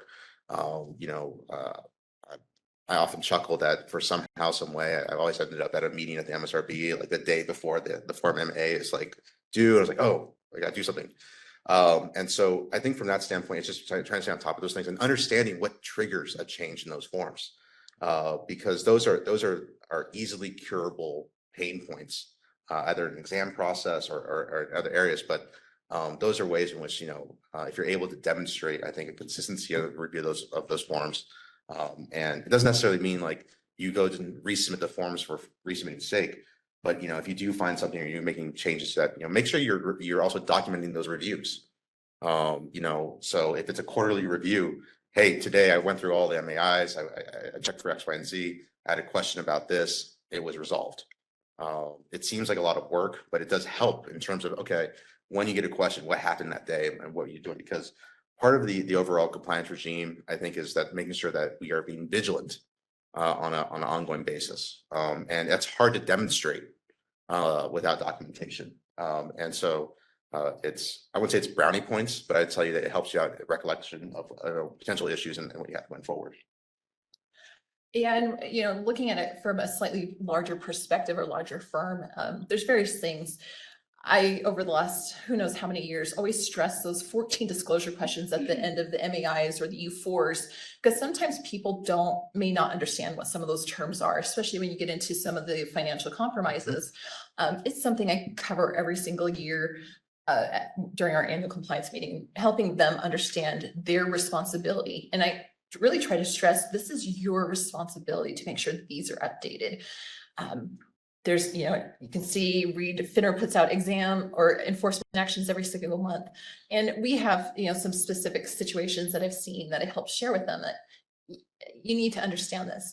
We implement a quarterly compliance questionnaire that goes through that. Have you had changes to your financial situation? Have you compromised with a creditor? Are you know, short sell your house? All those sorts of things to help cue them of, oh, I need to report this. Have I changed my address? That's a big one.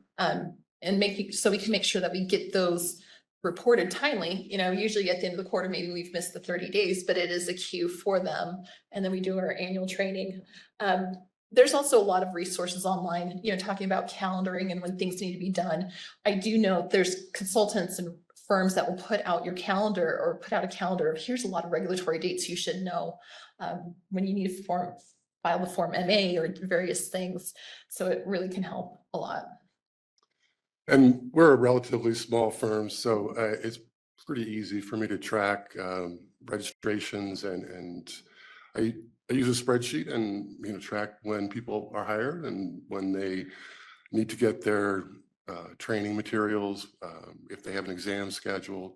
And you'd be surprised, I have to go back and reach out and say, hey, your window for your exam's coming up. Are you ready to take it? So I manage it, on a daily basis with the people that are looking to get registered.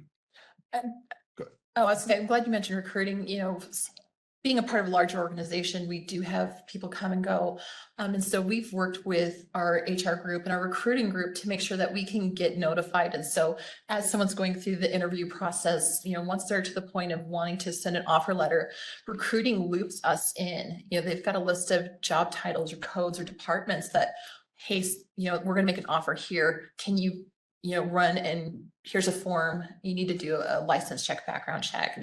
And then we've had them create automated hiring reports. So we get weekly reports and sometimes daily from our parent company of everyone who's hired and terminated. So we can keep an eye on that because, historically in the past, one or two would slip through the cracks and we never hear about it until months later. And so we've put certain controls like that in place so we can monitor for hires and terminations. Yeah, I think that's the other important thing too, is on the termination side of things. So looking on the other side of the life cycle is how do you get those individuals off your books as associated persons? And then that's another area where from a business standpoint, one of the annoyances that I think I've run into in the past is syncing the data between the SEC's EDGAR system and dealing with the billing over at MSRB. So, are we paying for people that are no longer on staff? Are we underpaying? I mean, you do have to look at multiple, if you are regulated by, under MSRB, or I guess you have to register regardless. But the point being is that, you have to look at multiple areas, in terms of your associated persons and so forth. And so that's another thing that is typically somewhere where we trip up. And fortunately, unfortunately, the good news is, you do look at the bills and you do look at the invoices. And so if the numbers look off, you can make a phone call and so forth. But Yeah, that's a big one. That's a big one. Yeah. If you go to the MSRB's website, you can pull up a list of all your associated MAs.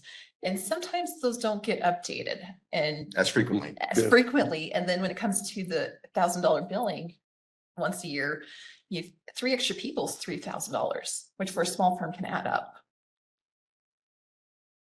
Right. So I can appreciate that despite the size difference, there is a very manual intensive component piece to that. But I'll also say you guys anticipated, and I loved hearing about being mindful of new personnel, right? And thinking about whether they've passed their examination yet and what that means. And I wanted to turn us to continuing education, and in particular, maybe focus on, from a firm perspective, in your annual needs analysis, what are some of the lessons you've learned or tips you might have for our participants in that vein?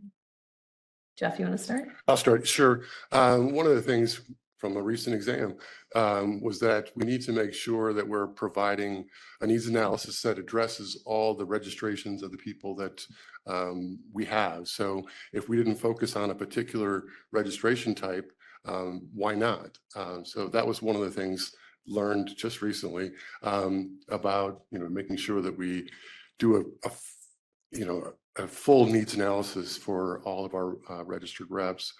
The other thing that I would say is that firm element is a component that we need to make sure addresses your own business. So it's something that's unique to your business. So make sure that if you're not in a particular line of business, then you may not need to have a particular course. But and then finally, the thing that I've learned is that you can buy off the shelf content from third-party providers.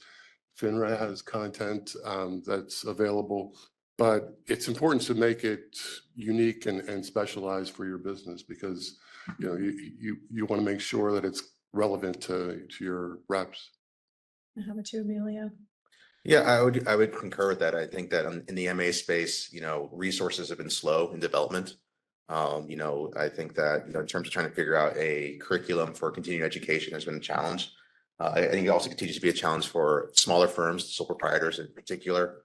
You know, if you are creating your own continuing education materials, are you then sitting down reviewing the materials you made and then certifying that you then took the continuing ed course that you built? So there's little loopholes like that and little quirks to that particular requirement that are kind of interesting in playing out. But you know, I think that goes back to training in terms of continuing ed. You know, one of the other things that I would emphasize is, you know, your WSPs. You know, that is something in terms of continuing ed. You know, making sure that, you know, your staff is reviewing those on a regular basis, making sure that, you know, you are looking at ways in which those elements need to be tweaked on an ongoing basis, similar to the rest of the compliance regime. I think that is something that you should be constantly looking at. Like, does this accurately reflect my business practices?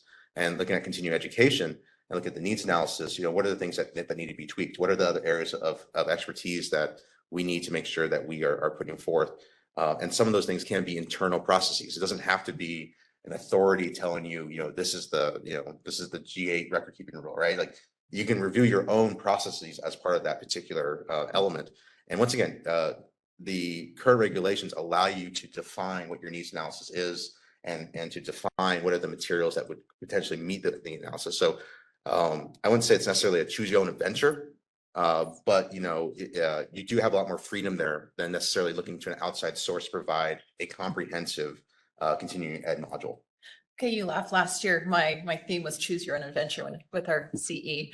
But when it comes to the needs analysis, I've been in the industry almost 20 years. And so I have seen a lot of different ones. And I feel like every year when we get to it, it kind of gets this paralyzing, well, what do I put into it? Number of years and years ago, we hired a consultant to complete the needs analysis for us. We got a 15-page report that I feel like was copied and pasted from some of the regulatory reports, not necessarily very useful. And so over the last couple of years, what I've really developed is thinking, okay, who are the people this is covering? What are they doing? Look at the activity. What's changed within the industry? Are there new regulations? Are we seeing kind of very centralized enforcement actions? Part of our compliance program is we actually review enforcement actions to try to learn from other people's mistakes, is what I call it. And then also looking at regulatory change. So look at various things and ask your question, what has changed? Has rules changed? Have your WSPs changed? Has your firm changed? And then really ask yourself those questions and write something about, okay, we've seen emerging technology. Maybe we need to train this year on records, what records to keep. And so it really should be more of a thoughtful conversation with yourself that you put down on paper. At least that's how I do it for our firm. And then identify what training can come out of that. Because if it's just trying to check a box, I don't feel that's very useful. I really, when it comes to our firms, want to create a needs analysis and a CE plan that can be beneficial, because I am taking time away from revenue generating activities to have them complete their CE. So I want to make sure that, one, we're providing something beneficial and useful, and also meeting the requirement. Some of the things we've done, because you've got the regulatory element CE, which is online courses. I try not to replicate that if I don't have to, and try to provide options. And that's where you get your choose your own adventure. It's here's my needs analysis, and here's really your options of what you can do. We can do more online courses through a vendor that are targeted to your activity, or there's various things like this conference or this virtual webinar, you're going to get a CE certificate. This may be more beneficial to people than clicking through, reading questions, answering questions, reading a script. Other things we've looked at is there's articles. The MSRB has put out some, compliance advisories and has a lot of material that is beneficial. So I've actually had people, I've handed them, hey, here's these things. Here's a little half page. read it, take a look at it, and then I've got like 3 questions on various things on what did you find beneficial from this? Or, you know, what are some takeaways you want to implement? Really to help document that they were able to do it. One thing we do with one of our offices for our MAs is we actually schedule a whole day where they come in and we bring in outside counsel, we bring in industry participants, and we really make it useful and things they want to learn about, because some attorneys are very willing to come and talk about developments, about regulation, about, you know, things we're seeing with transactions. And you can use that as CE, just making sure you're documenting attendance and keeping those records. You took me right back to. Oh, go ahead. Oh, and Jennifer mentioned regulatory element. I would welcome any ideas about how to get our reps to take their regulatory element, because FINRA does a great job sending out reminders. I send out threatening emails, and I still have like 2/3 of my reps that haven't done their regulatory element. I threaten withholding their pay. Yeah, I Yeah, do. It's That's but, illegal in California, well, but if you tell them you need to be registered, just letting you know. I mean, that's one thing I do remind them is so they understand is, you know, as we go through our training, it's you are required to be registered to Mhm. conduct this activity. If you want to continue to conduct this activity and get paid, you need to have it done. And so it's a hard thing. I just short of nagging, I don't know a good way.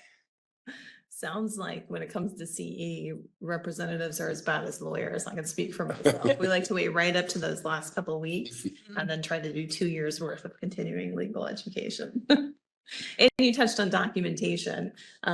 Who attended? Do you also maintain documentation of the content? Those sorts of things? Yeah. So we keep content. If it's an online course, we actually go download. If you're using a vendor for online course, they usually will have a document that you can download, and then reports you can run on, you know, that things were passed. So we keep all documentation around it. If it's something that we're giving them, having them attend a conference or webinar, we'll get the kind of the agenda, speaker bios, and then the CE certificate. So very similar to what you would expect for CLE or CPE with other licenses, we keep the same thing. And when it comes to, you know, having someone come in person and speak, I always ask them for an outline. Can you give us an outline of what you're going to be talking about? And then have someone take notes and keep those notes with sign-in sheets. And now if you do things virtually too, you know, Teams and Zoom, you can download attendance reports. So where people, you know, may historically logged in and logged out, it will show the time too. And just going back real quick on record keeping in general, and I think the use of emerging technologies is that, you know, when off-channel communications came up and the idea of having to go back and review certain items, you know, one of the things that we went back and did is we disabled chat, like on everything. And, you know, that, because that was the Band-Aid. The Band-Aid was, I'm gonna try to create less channels of communication.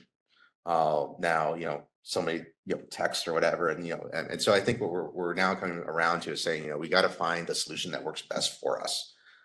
Because we have to make sure that we're able to segregate, you know, our registered activities, making sure we have the ability to review those things. And just because we eliminate a channel of communication doesn't mean it's, you know, we have eliminated that particular activity.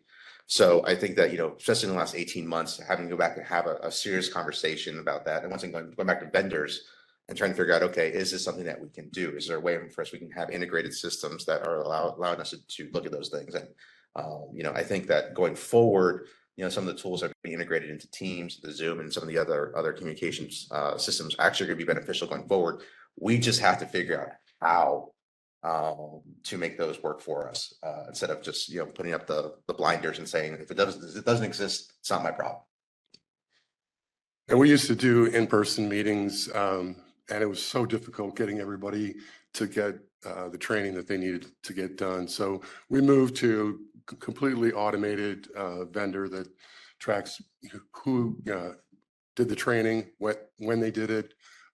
Like you said, if they logged out and logged back in and that kind of thing. So we've moved to using just an automated process where it's really, I mean, I'm lazy, I guess, but You know, I'll just add really quick, you know, if you're part of a larger organization, you and your representatives or advisors may also be doing other training. You know, we're part of a bank, and so we've got AML training, we've got a lot of other training, insider trading that we are required to complete. And so I integrate that too into our needs analysis. You know, it really helps try to kill two birds with one stone. It's, you know, training is occurring in your shops. If you're a larger firm, find out what it is and then also document it. So, you know, part of our firm element, I also include the annual compliance meeting. We do a compliance meeting, let's count it. Let's give you guys credit for what you are doing and not try to make it more difficult. All right. I want to move us on to our next very broad topic, which we'll touch on briefly, supervision. Because supervision often gets paired with compliance and some of the things we've talked about.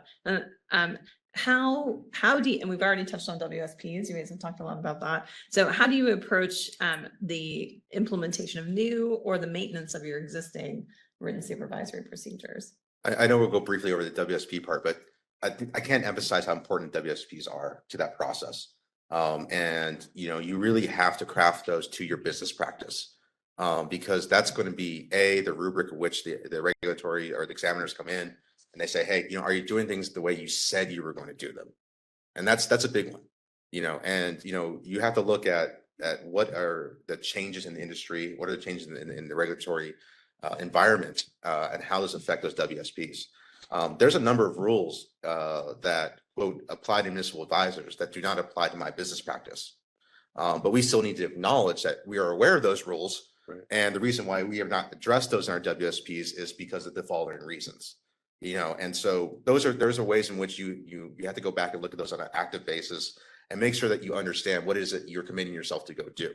That just like you can't scope out fiduciary duty, you can't scope out supervision in the WSPs. And so, you know, from that standpoint, make sure that the document reflects what you're doing, what you're willing to do, right? Because that's the other part of it as well is, okay, this is my approach to how I'm going to address this particular requirement. And you want to find something that works for you or works for the systems that you have in place. And so that document becomes critical because then it also serves as your training document for your supervisors. You know, hey guys, if you're looking at this particular file, this is what our WSPs say are required to be in that file. You know, at the end of the transaction, is somebody auditing the files? Has somebody signed off on it? Right? Hey, you did a presentation. We have a written procedure that says somebody else in the firm who's knowledgeable needs to review this. How are you documenting that? And so, I mean, supervision in many ways goes back to, I think, our general conversation about documentation and WSPs, but, you know, it is something that is an active everyday thing, and it has to be reflected in your overall procedures. So, because ultimately that's what you're going to be judged against. Yeah, you know, if you look at a lot of enforcement actions, something you'll see is if there's a violation of rules or violation of law, there's almost always a violation of supervision, at least on the broker-dealer side. Yeah. And I think it's a little bit different when you look at the MA side versus broker-dealer side. Broker-dealer, I think supervision becomes very prescribed in some things, especially around trades and trading and account opening. And on the MA side, it gets a little more challenging because a lot of it is advice. How do you supervise advice? And so very much like Emilio, one thing we try to do is, one, I always try to review the rule. When I'm updating and reviewing our WSPs, go to the rule, make sure you understand the rule. And it's not just the supervision rule. Do you understand, you know, G42 or G17 or whatever rule you're looking at? And then I really love to sit down with the business line and create a partnership and then ask them, okay, walk me through. We're looking at, you know, contracts. How do you engage? How do you bring on a new MA client? What's the contract process? And have them walk through the process with you and then match it up to what's in our WSP, what's the rules say, is there gaps there, and really just do a little gap analysis to make sure that you've got everything covered. And then I usually ask them, well, how do you supervise it? I mean, how do you supervise your entering into a new contract? Are you looking as the principal signing off at the end, you know, what's the time frame? So think through it and the step by step. It's more of an art to make sure your procedures or your WSP is detailed enough, but not overly detailed that you hang yourself. And so you really have to kind of find what it works for you and making sure you're evaluating those frequently. Yeah, yesterday, one of the panels, I heard them called WISPs, which Yeah. I'd never heard before. Yeah, that was a new one. Which I'm gonna take that back and use that. But yeah, we update them constantly. We reissue them frequently. Whenever we do, I highlight the changes to our senior management and say, you know, here's the changes. Can you commit to doing this? And then, as Jennifer said, you know, you've got to make sure that you have a testing plan to validate that what you've got in your WSPs is actually happening. And I'll just add, when it comes to supervision too, you know, having gone through a couple exams, you really learn what the examiners, their process. And so when it comes to talking about supervision and procedures, I really like to try to mimic what that's going to feel like. It's like when we have to turn this over, when we have examiners sitting in our office and they want to talk to us about how do we monitor for political contributions, or how do we monitor for, or how do we approve and monitor advertising? You know, think about how are we supervising that? Do we have enough oversight? Do we have controls in place that they're going to understand how we supervise? And is it written down so they can identify it? And we have a question which asks, how often do each of you go through the process of evaluating and updating your WSPs? So as a small firm, what I would tell you is that it's constantly on my mind. You know, as the CEO, as the chief compliance officer, we have outside compliance consultants as well. We have outside counsel. But, you know, it's really something that on a daily basis, as I'm going through transactions and deals with staff, is, you know, are we compliant with all the things we set out to do? And I think what we try to do is obviously we review them anytime there's a change in terms of rulemaking. We try to make sure that we're doing this, but I would say probably on our side, it's probably a quarterly process of us saying, okay, are we really doing what we're saying that we're supposed to do? And if not, okay, what changes do we have to make? And to your point, if there are gaps, how do we fill those gaps? And it also works in the opposite direction, right? The regulators don't want to hear this, but you know, am I doing too much, right? Am I doing something so far beyond, right? That is cumbersome or burdensome. And once again, that's an individual business practice decision, right? You know, for instance, you know, there are probably some firms out there that just capture everything, and there's somebody that's reviewing everything. You know, from, you know, the mail that comes into the office to, you know, phone calls. So I think from that standpoint, you know, that's the part where you just have to make an individual decision, but it's important to do it on a regular basis because things change, right? And expectations change, or, you know, a unique situation occurred with a client, right? That now dictates that, okay, what is a better way to deal with this situation going forward? And when the examiners come in, they ask you for your WSPs for a period of time, right? And I think what the previous panel had mentioned is that, you know, somebody shows up and like the WSP was unresponsive to, you know, something that was written 3 years ago or 5 years ago, right? The examiners are not necessarily going to look at you and say, hey, why'd you make 16 changes over 4 years? Well, you know, we actually, you know, we're actively looking at our WSPs and making sure we're addressing it, you know, on an active basis. Does it have to be that frequent? No. But I think it's important just to have a regular examination of your WSPs as you go forward. Yeah, we do it about every 2 years. I keep a calendar. It's integrated into my overall compliance program, but at a minimum, I'm looking at the WSPs start to finish holistically, meeting with the business line every 2 years. And then as regulations change, they get updated as they go into effect or before. And so it's kind of it's an ongoing process, but then I put it in our calendar, in our program. It's every 2 years. And I look at them daily. I don't update them daily, but I look at them daily, and frequency probably, like Amelia said, once a quarter. You can't just keep reissuing them all the time. And I think the other part too that we are skipping over here with the WSPs is the MARM, right? So, you know, the fact that we have the municipal advisor representative manual as well as a component of all this. So there's the WSPs and there's the MARM. So just understand that there's There may be multiple documents. there are multiple documents and so forth, and you have to make sure that those all talk to each other as well. So we talk about WSPs, but like a component of that will also be the MARM. And I would say one of the best practices is making sure your reps and advisors understand where they are. I think I heard yesterday, you know, keeping them in a central location, and making sure that they know what they're attesting, they understand, these are the procedures they're required to know, acknowledge, understand, and abide. And so when we update them, we're a more formalized process. We go through a formal review and approval every 2 years, or when there's material changes, we send them back out to everybody. Hey, they're in our compliance system. You have easy access to them. Here's an update. Here's a summary of the changes. You need to attest to you acknowledge that you've received it. You will abide by it. Yeah, when I do branch reviews, it's funny because I'll ask them if they can locate our compliance manual or WSPs, and I get the deer in the headlights look and like they have no idea what I'm talking about. So I have to coax them to where they need to look at them. And yeah, we have to have them attest every year. Whether or not they're actually reviewing them, I'm not sure, but they attest that they have. All right, I want to turn, because I know we're coming up on about the last 10 minutes and we have a couple areas. Another really big topic of discussion when we met was exams, contacts with regulators. And you guys had some great best practices across your entities for having efficient and effective dealings with your regulators. I would defer to Jennifer as she has the multiple regulators. Yeah, so early in my career, I actually was the exam manager for a lot of the investment areas within Zions. And so I learned that dealing with examiners is an art. And so when we get notice of an exam, there's a few things that I go through. One, it's communication, understanding that, making sure there's open dialogue with your examiners and setting expectations beforehand. It's been about 6 years ago. I received a call from the SEC.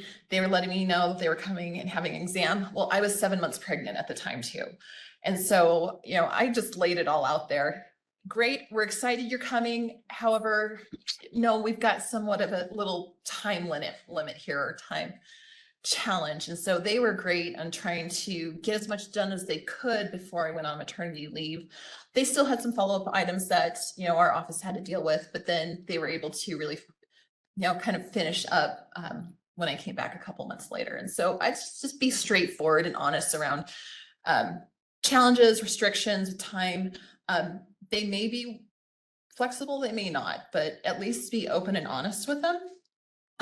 We always maintain a central point of contact.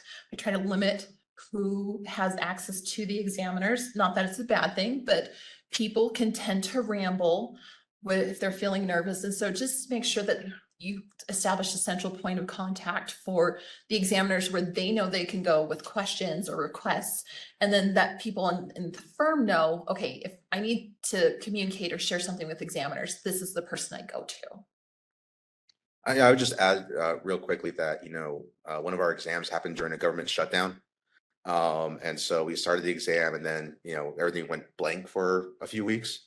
And then that kind of, I think one of the things that's important, especially on the SEC side, is that there's a prescribed schedule that most examiners are on in terms of, the time period in which they anticipate to complete the exam and so forth. And anytime, and it's really well coordinated, I think, on the back of the house for them of like, this is where it's supposed to be for exam number 1, this is exam number 2, so forth.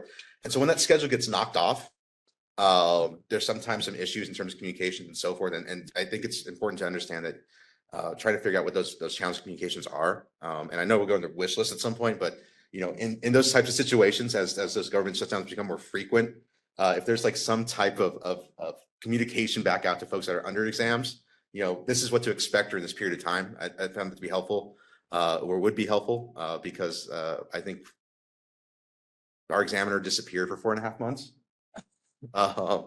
And then popped up again, like we started in October, popped up again like May. And yeah, so just, yeah.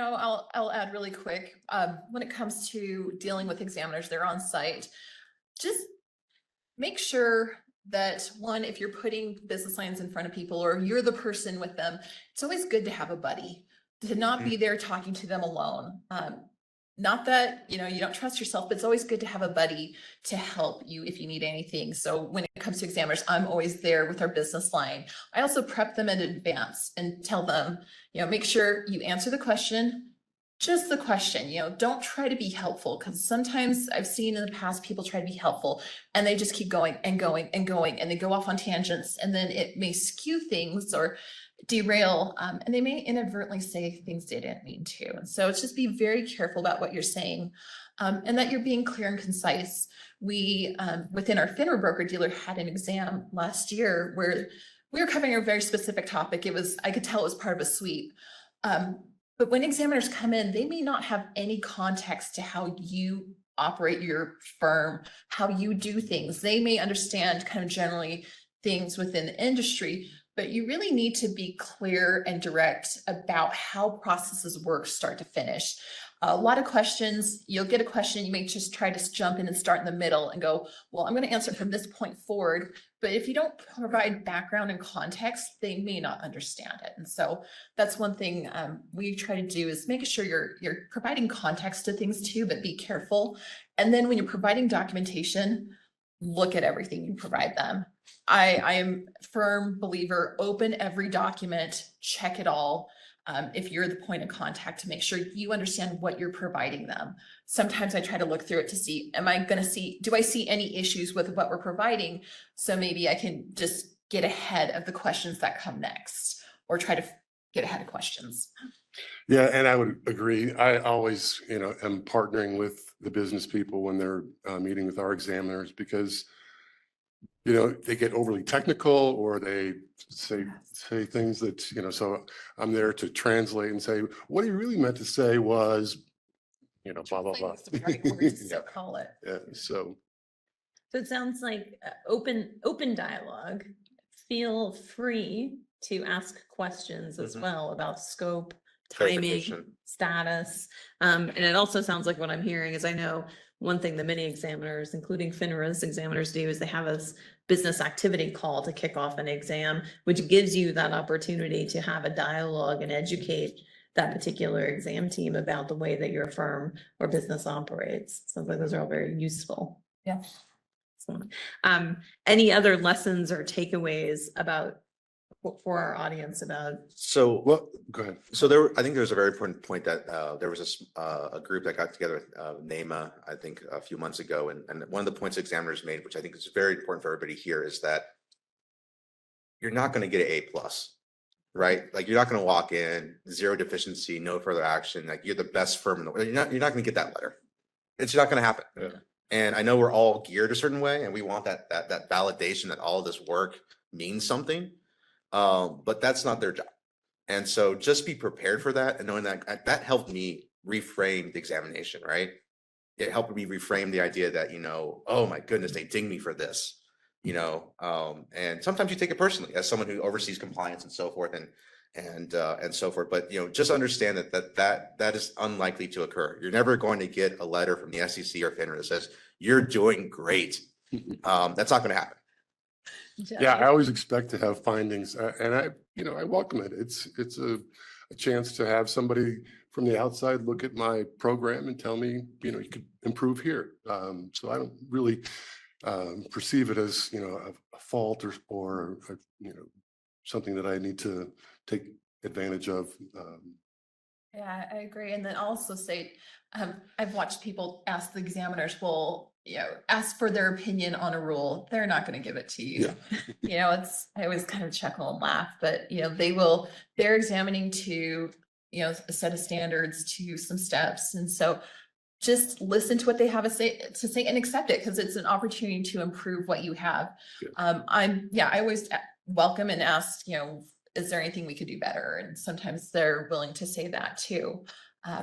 But also every once in a while, I've had exams where they'll leave and then you don't hear for months and months and months. Don't be shy. I've reached out and just, hey, I'm just touching base. Do you need anything else? Are there any other questions? They're usually more than willing to give you a time frame to say, oh, well, it's going through this QC process. It's in this review.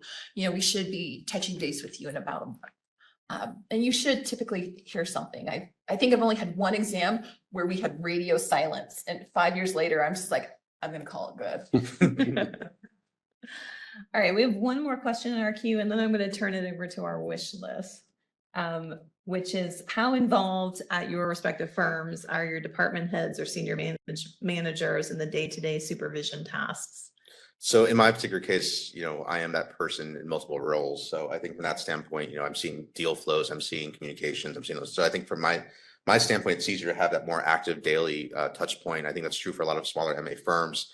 I think the part that I always have to remind myself is how to document my activities or my participation in those items. Because, oh yeah, of course I'll remember I had a meeting on May 3rd, at 4 o'clock about X, Y, and Z. No. So, just, make sure that you're documenting the important things, making sure that they're going through those things. But, just the nature of my firm, my business, that's something that, is a daily thing. I think it's the facts and circumstances. I'm part of a larger firm, and so I have a couple executives that they're very involved, down to they want to approve various things. I think it's working with them and helping them understand their responsibility. There's different rules on the broker dealer side from the MA side. You get, some executives may need to be registered. But ultimately, when it comes down to it, what executive is going to be in front of the examiners? And so I try to help them understand their responsibility, and some of them are more involved and some aren't. I think you just have to look at it from a facts and kind of what facts and circumstances, what works for your firm.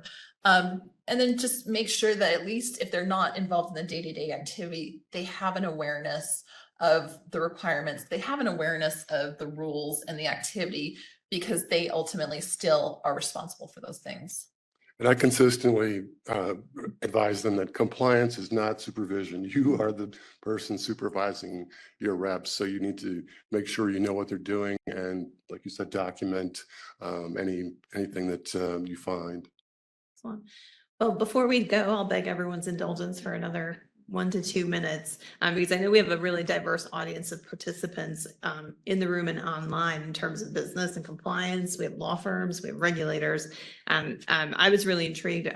Our panel had some wish lists, or what I would call opportunities for areas of growth that would better help our municipal advisor, municipal security dealer community. So I want to turn it over to you guys to touch on those very quickly. So more white collar SEC and regulatory lawyers focused on the MA space.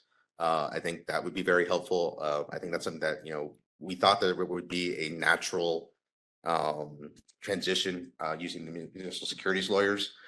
It's a different perspective, different case law, different familiarity in terms of advice being given. On top of that, when things hit the fan, a lot of those attorneys are conflicted out because of the other parties that are in those transactions. So if you ever get yourself in trouble and you need a good white collar lawyer, depends who the underwriter was, depends who the bond counsel was. You can find yourself very quickly without adequate representation, because those folks could be conflicted out from pre-existing relationships that go back way further than your relationship with them, and have given a lot more money to those particular firms. So that's just something to be aware of.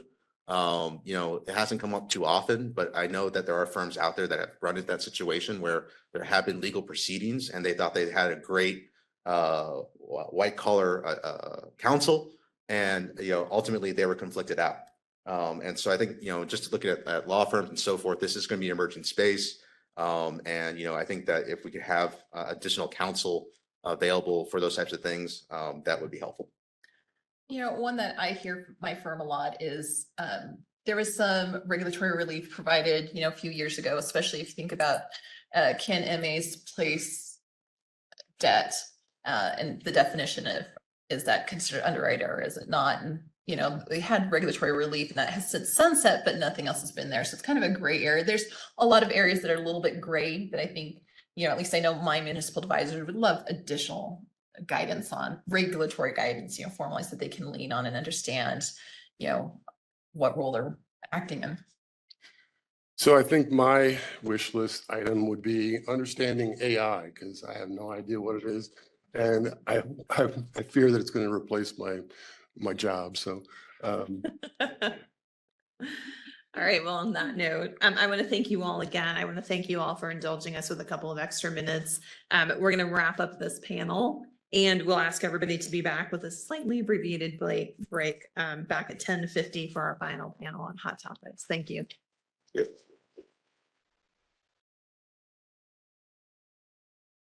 All right. Thanks, everyone. I am Adam Wendell, Deputy Director of the Office of Municipal Securities, and I will be moderating this final panel of the conference on hot topics in the municipal securities market.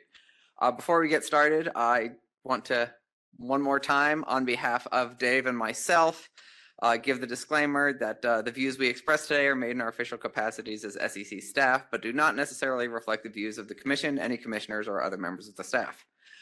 On that a very exciting note, we've got a lot to cover, so I'd like to ask our panelists to briefly introduce themselves. We can start at the end with Dan and work our way back to me. Good morning, Dan.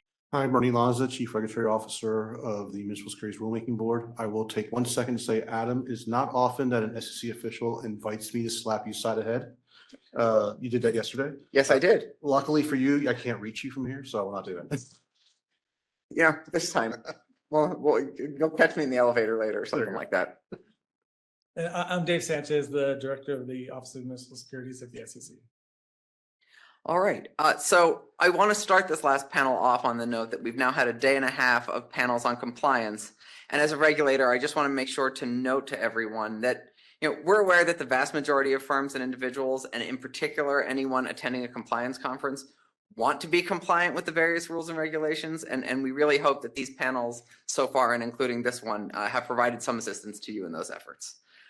So because we are the last panel of the day, and before we get into our list of topics, I just wanted to give all of our panelists an opportunity to briefly react to anything in particular they noticed from the previous panels, or maybe something on those topics that they thought weren't covered.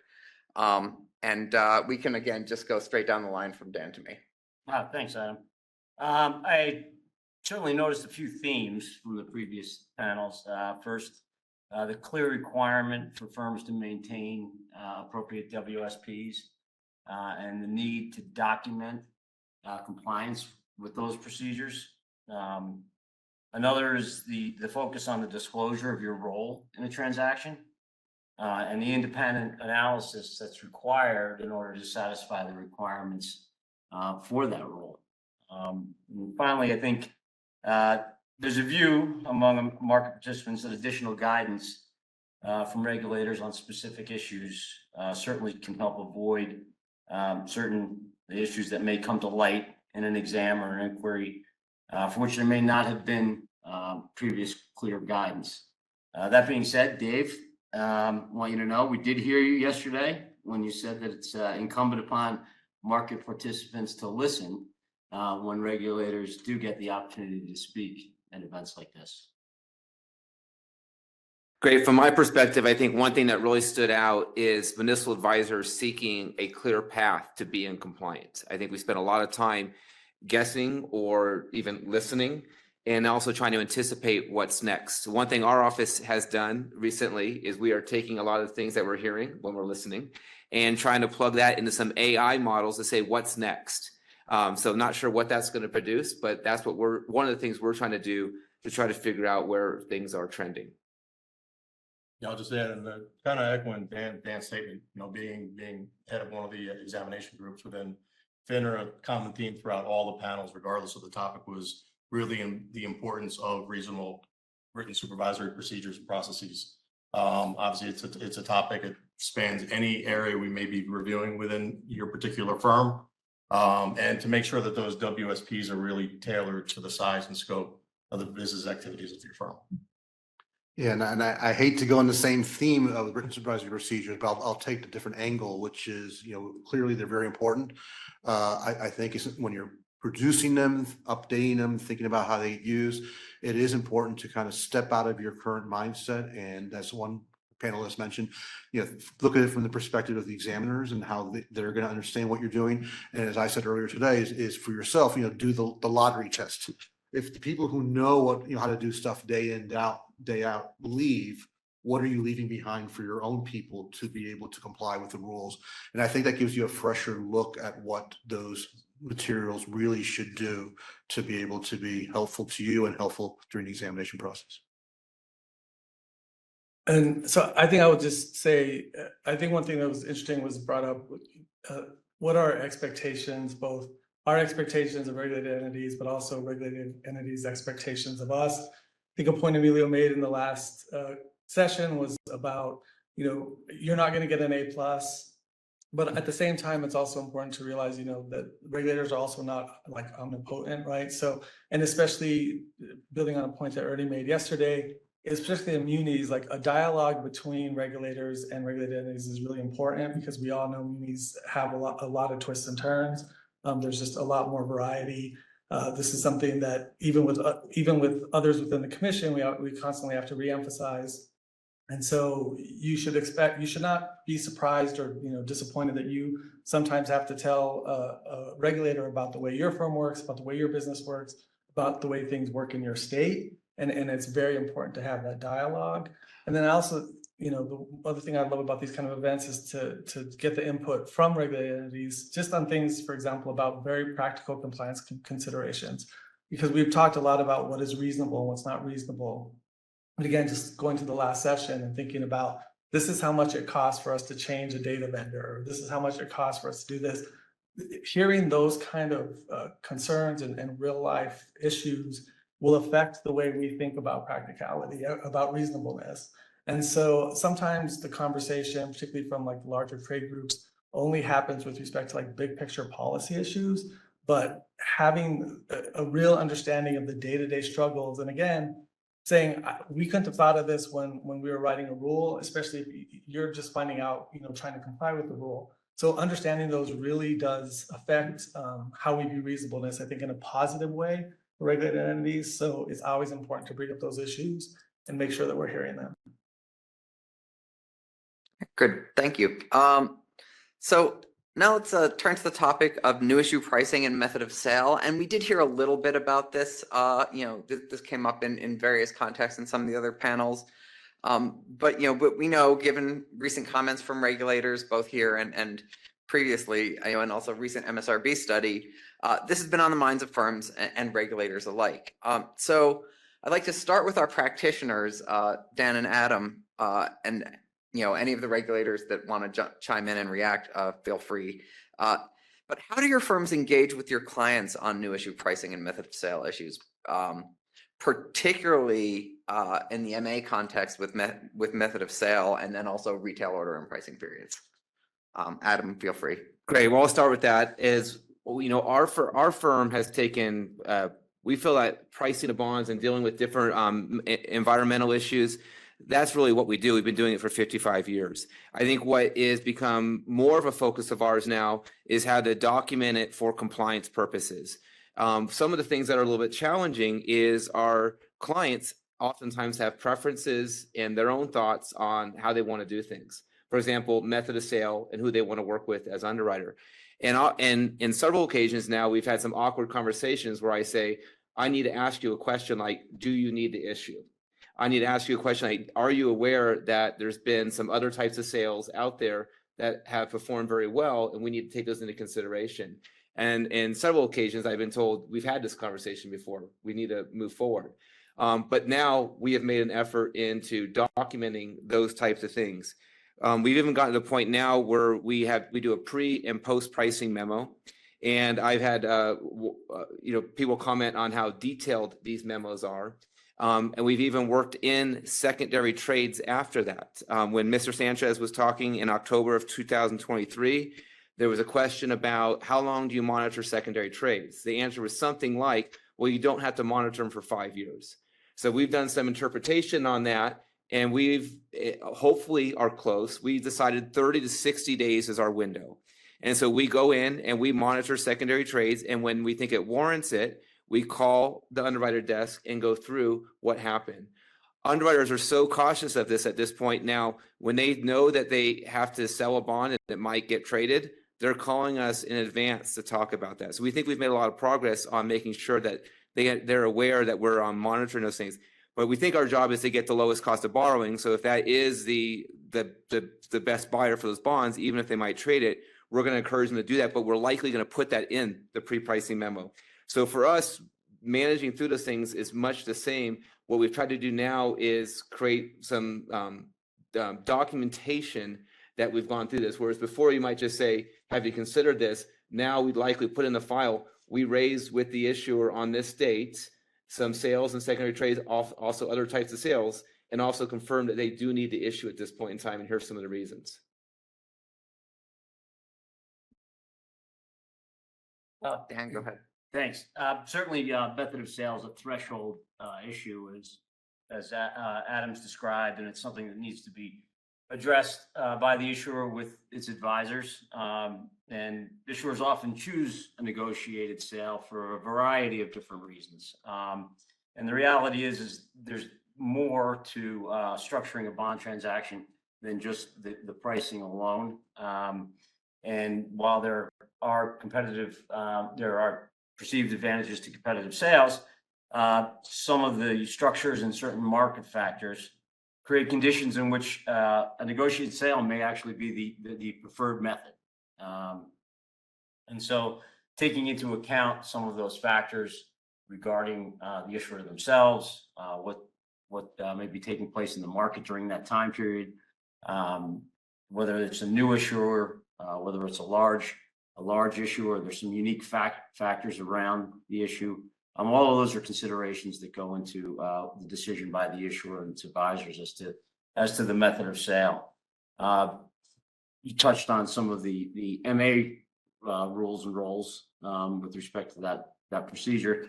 From an underwriter's perspective, our focus is to maintain the proper procedures and to document as necessary all the decisions that go into making sure that we satisfy the requirement that the pricing is fair and reasonable, and using tools such as models, scales, price comps, and secondary market trades. The only thing I would add in the pricing back and forth discussion that you had on with MAs is and it was discussed in a number of different panels as well.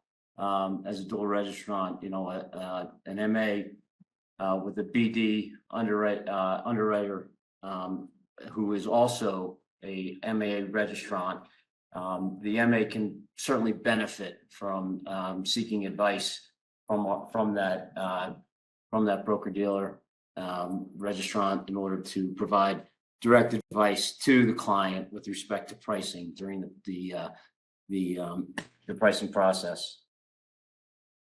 Yeah, okay, I had one more point. At the California bond buyer, Dave mentioned in the primary offering, a very small portion of the bonds are getting to retail investors, but then in the secondary market, it goes from like 2% to 40%, if I'm getting the numbers right, or somewhere close to that, right?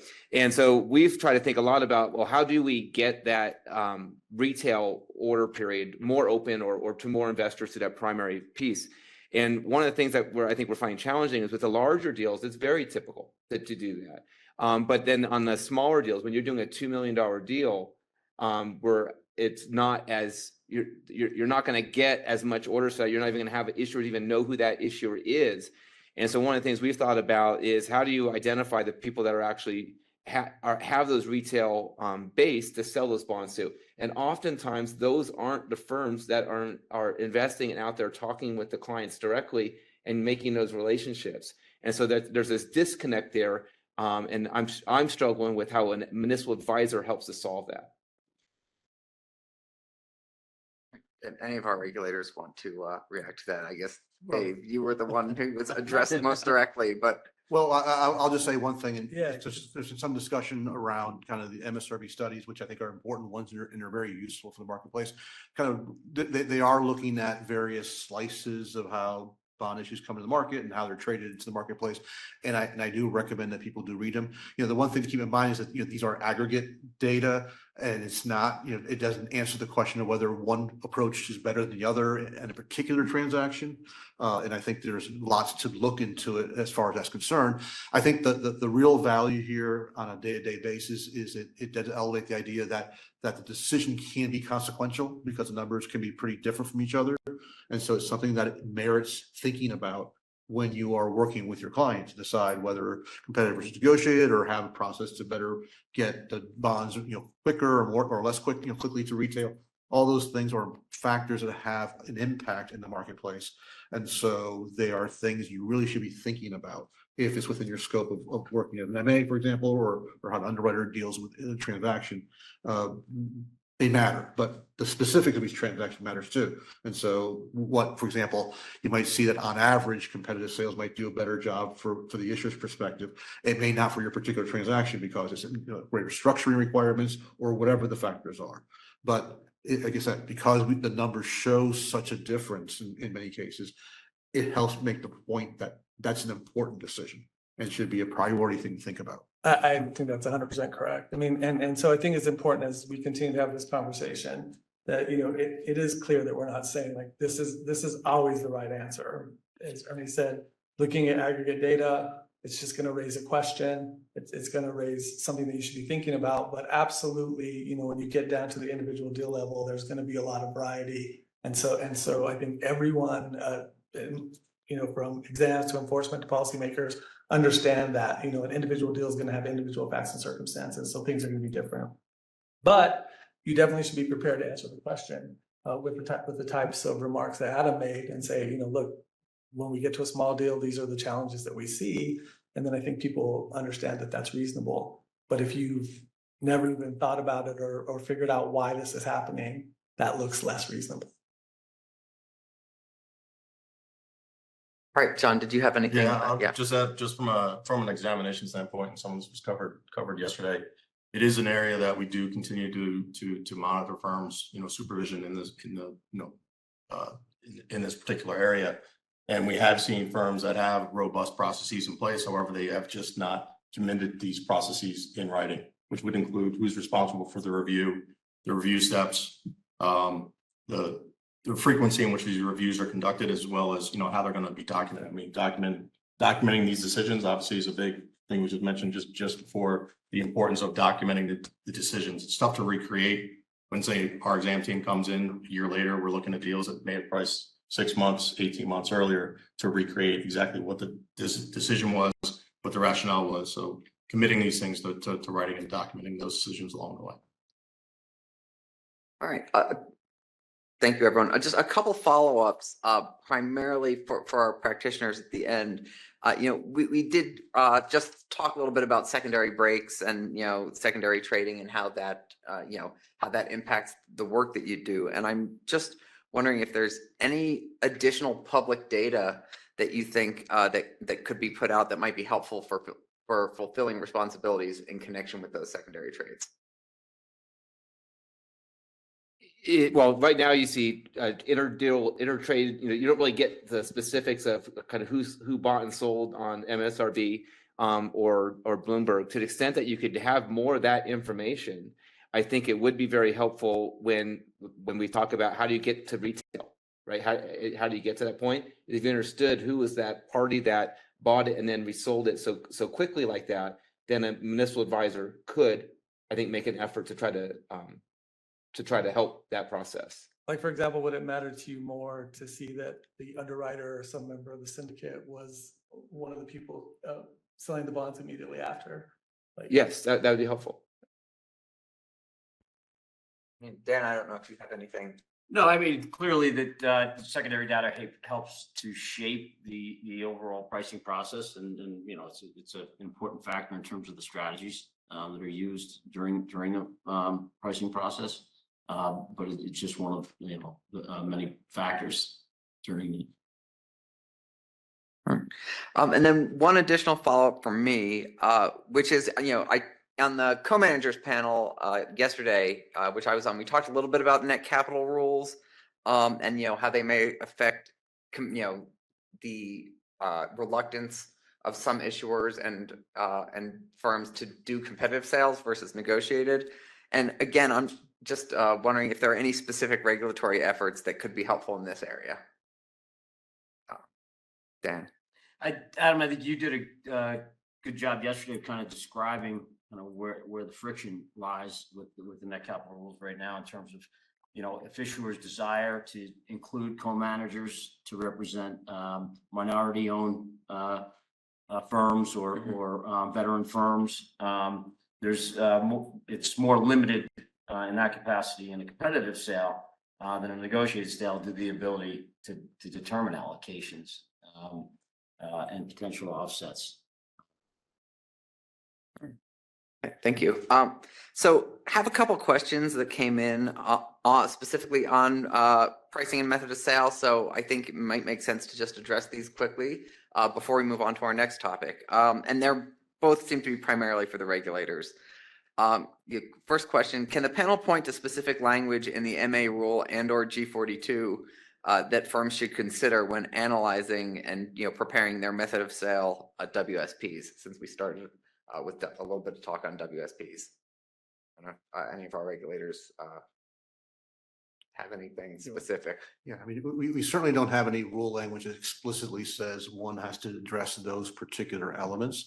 I think, the general principles are going to be ones of fiduciary duty. You place you put yourself in the shoes of your client to think about what it is that when you're working on that particular topic, providing advice on that topic, what your mindset should be, and matters of fair practice. But there are no rules currently that specifically require it. We do have some kind of compliance document, which I mentioned earlier in the panel before, that helps people think through that process when it comes to the pricing of new issues. But in terms of specific rule language, that's not a line item in our rule. Yeah, and I agree with that. I think the concepts that are important are embedded in the fiduciary duty, though, the duty of loyalty, right, which is always just says putting your client's interest ahead of your own.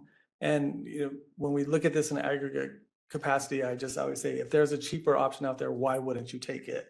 Now, that's just a question. And of course, in some instances, there may be an answer, which is for policy reasons, we don't want to do that, or for for whatever other reason, or this type of deal wouldn't work that way. But at least is the question, like, why are you not trying to take advantage of this cheaper option? As somebody who is, working on behalf of your client to get the lowest cost of borrowing, that is their best interest, and that's what you should be trying to do. Again, there may be very good reasons why that's not possible. And then similarly on duty of care, this is are you being sufficiently careful in your in executing this job for a municipal issuer? And so that does involve things like, hey, let's look at what happened to this bond deal. Like, we looked at contemporaneous pricing, but then we look at what really happened after the fact, and we saw that prices went way up. We probably could have got a lower cost of borrowing or maybe we could have got a lower cost of borrowing for the issuer. So it's doing the job more completely and using all publicly available data to do that job. And again, there's oftentimes going to be very good reasons why that happened. But I think what folks have also mentioned is like, we thought we did a good job or whatever, and then for whatever reason, pricing just went crazy right after. But that still can inform the next deal or the next time you work with that underwriter to highlight some issues to see what went wrong. So I think it's not specific rule language, but again, we're operating generally in a principles-based environment. And so these are the concepts that lead into these kind of regulatory concerns. Yeah, and I'll just add that, it is a little bit of that self-regulation. I talk about, the firm has identified this as an important aspect of what we do for our clients. We're not going to put a 20-page recipe of how we deal with every particular thing, but at least have those key points where the new person comes in, you can help them make sure they're not forgetting the key points of what you have decided are the ways to achieve what you're going to achieve. And so I think a fair amount of that is, I know you don't like hearing this, is back on you to kind of figure out what makes sense for the activities you do, the clients you do, and the personnel you have to be able to kind of put yourself in a position of looking out for the best interest of your client. Great, thank you. And the second question we had on this topic, which is Dave touched on a little bit and is probably primarily addressed for Dave. There are so many decisions that an issuer makes that an MA may advise on that affect execution quality. Why is there so much emphasis by regulators on method of sale specifically? I just think, one, we're starting the conversation somewhere. And I think that's a very good point, though, because it is very true that there's a lot of decisions you're going to make through the course of structuring a deal that are going to affect execution quality. And that's very fair. Emphasizing method of sale is one. Two things. There are a ton of academic studies out there. Like I said, this is probably the most studied aspect of municipal bonds, and it has been for the last 30 years. And so that's one of the reasons why I'm using it as an example, because there's a lot of data out there. But it is definitely true that there are other decisions that you could make. I mean, there's also been data about why are people doing so many tenders? Why are people doing taxable advance refundings? There's those kind of discussions that are also out there on the market. And so really the reason why there was focus on that is that it's something where there's a lot of data and it's a clear decision to point to, but it doesn't mean that there aren't other things that you could do but in the structuring process that will affect the eventual execution quality. Anyone else have anything to add on that? No. All right, so I think we can switch gears to our next topic, and this is one that has been on people's minds for a few years now. I think something happened in 2020, but I don't remember what it was. But it still remains a hot topic in the compliance sphere, which is remote hybrid work and supervision, of remote and hybrid work. And I think let's start with the regulators on this one, particularly John and Ernie, to talk about recent FINRA and MSRB rule changes that affect remote and hybrid supervision. Thanks. Yeah, I can take it. So I think just two topics really to cover. And first is the remote inspections pilot. So this is a three-year pilot, commenced July 1st of this year. So year one is July of this year through the end of the year. And really the pilot was put in place to really test remote inspections in a hybrid work environment. The participating firms are then obligated to provide certain information and data to firms, which will help inform, how those remote inspections are going. Approximately 740 firms opted in to the year one pilot. Represents about 22% of our FINRA membership. Also includes about 54% of the known branch offices and about 67% of the registered representatives. So it's for pilot one, limited to a 6-month period, pretty good representation of the FINRA membership. The first data requirement was due to FINRA in mid-October. So right now we're currently assessing that data. So it's a little bit too early to glean any trends or any significant, observations from the data that's been submitted so far. I'll just further add that pilot year two commences January 1 of 2025. Will run through the end of the year. The opt-in date is December 27th or so of this current year. And so far we've had about 65 plus firms opt in for year two. So that'll be added to the initial 740. The other area I just wanted to cover was the residential supervisory locations. So back June 1st of 2024, we amended Rule 3110 spot 19 which establishes a new non-branch location called residential supervisory locations, otherwise known as just RSLs. So an RSL is generally defined as a private residence at which an associated person engages in supervisory activity. With that, 3110 does lay out a number of requirements on the firm as well as the associated person that's going to be operating at that RSL. So, like I said, 3110 kind of spells out those requirements. A couple other requirements that I'll just highlight for the group here right now is that there is an obligation or requirement to conduct a risk assessment and then also to provide FINRA with information on the RSL through a new question that's been added to the Form U4. So the deadline to provide this additional information on Form U4 is the end of December of this year. And similar to both pilots, the pilot I talked about as well as the RSLs, there's a whole host of resources on FINRA.org. So it's a plug for FINRA.org. Under key topics, there's information for both of the areas that I just covered. Includes FAQs. I think there's some recorded webinars on there. So if you're interested or your firm's engaged, it's a great resource that I would recommend firms take a look at. Right. And then from the MSRB's perspective, we did the same set of changes. So we had amended our supervisory rule for dealer supervision, Rule G27, to incorporate the residential supervisory location concept in virtually word for word with what FINRA has, so it operates exactly the same way with regard to dealers doing municipal securities activities who are subject to G27. In addition, we amended G27 to allow dealers who are doing municipal securities activities and who are subject to G27 to opt into the FINRA pilot program. And so it's not two separate programs, it is the FINRA pilot program, and saying that that will cover the obligations to do those reviews or examinations under our rules, under the same terms as under the pilot program. As John mentioned, they've recently just gotten some data in. At some point, we'll share some of that. We'll have an opportunity to look at that data as well and try to glean what we can from that to see how that's operating and get whatever feedback we get from the industry around this. So that's a very important aspect of this. We are aware that there have been shifts and certainly as well, that there have been shifts in work styles, work habits, workplace and stuff like that. And this is certainly, an important part of trying to help move from pandemic world to a quasi real world, but the world does move forward in terms of how people go about doing their business.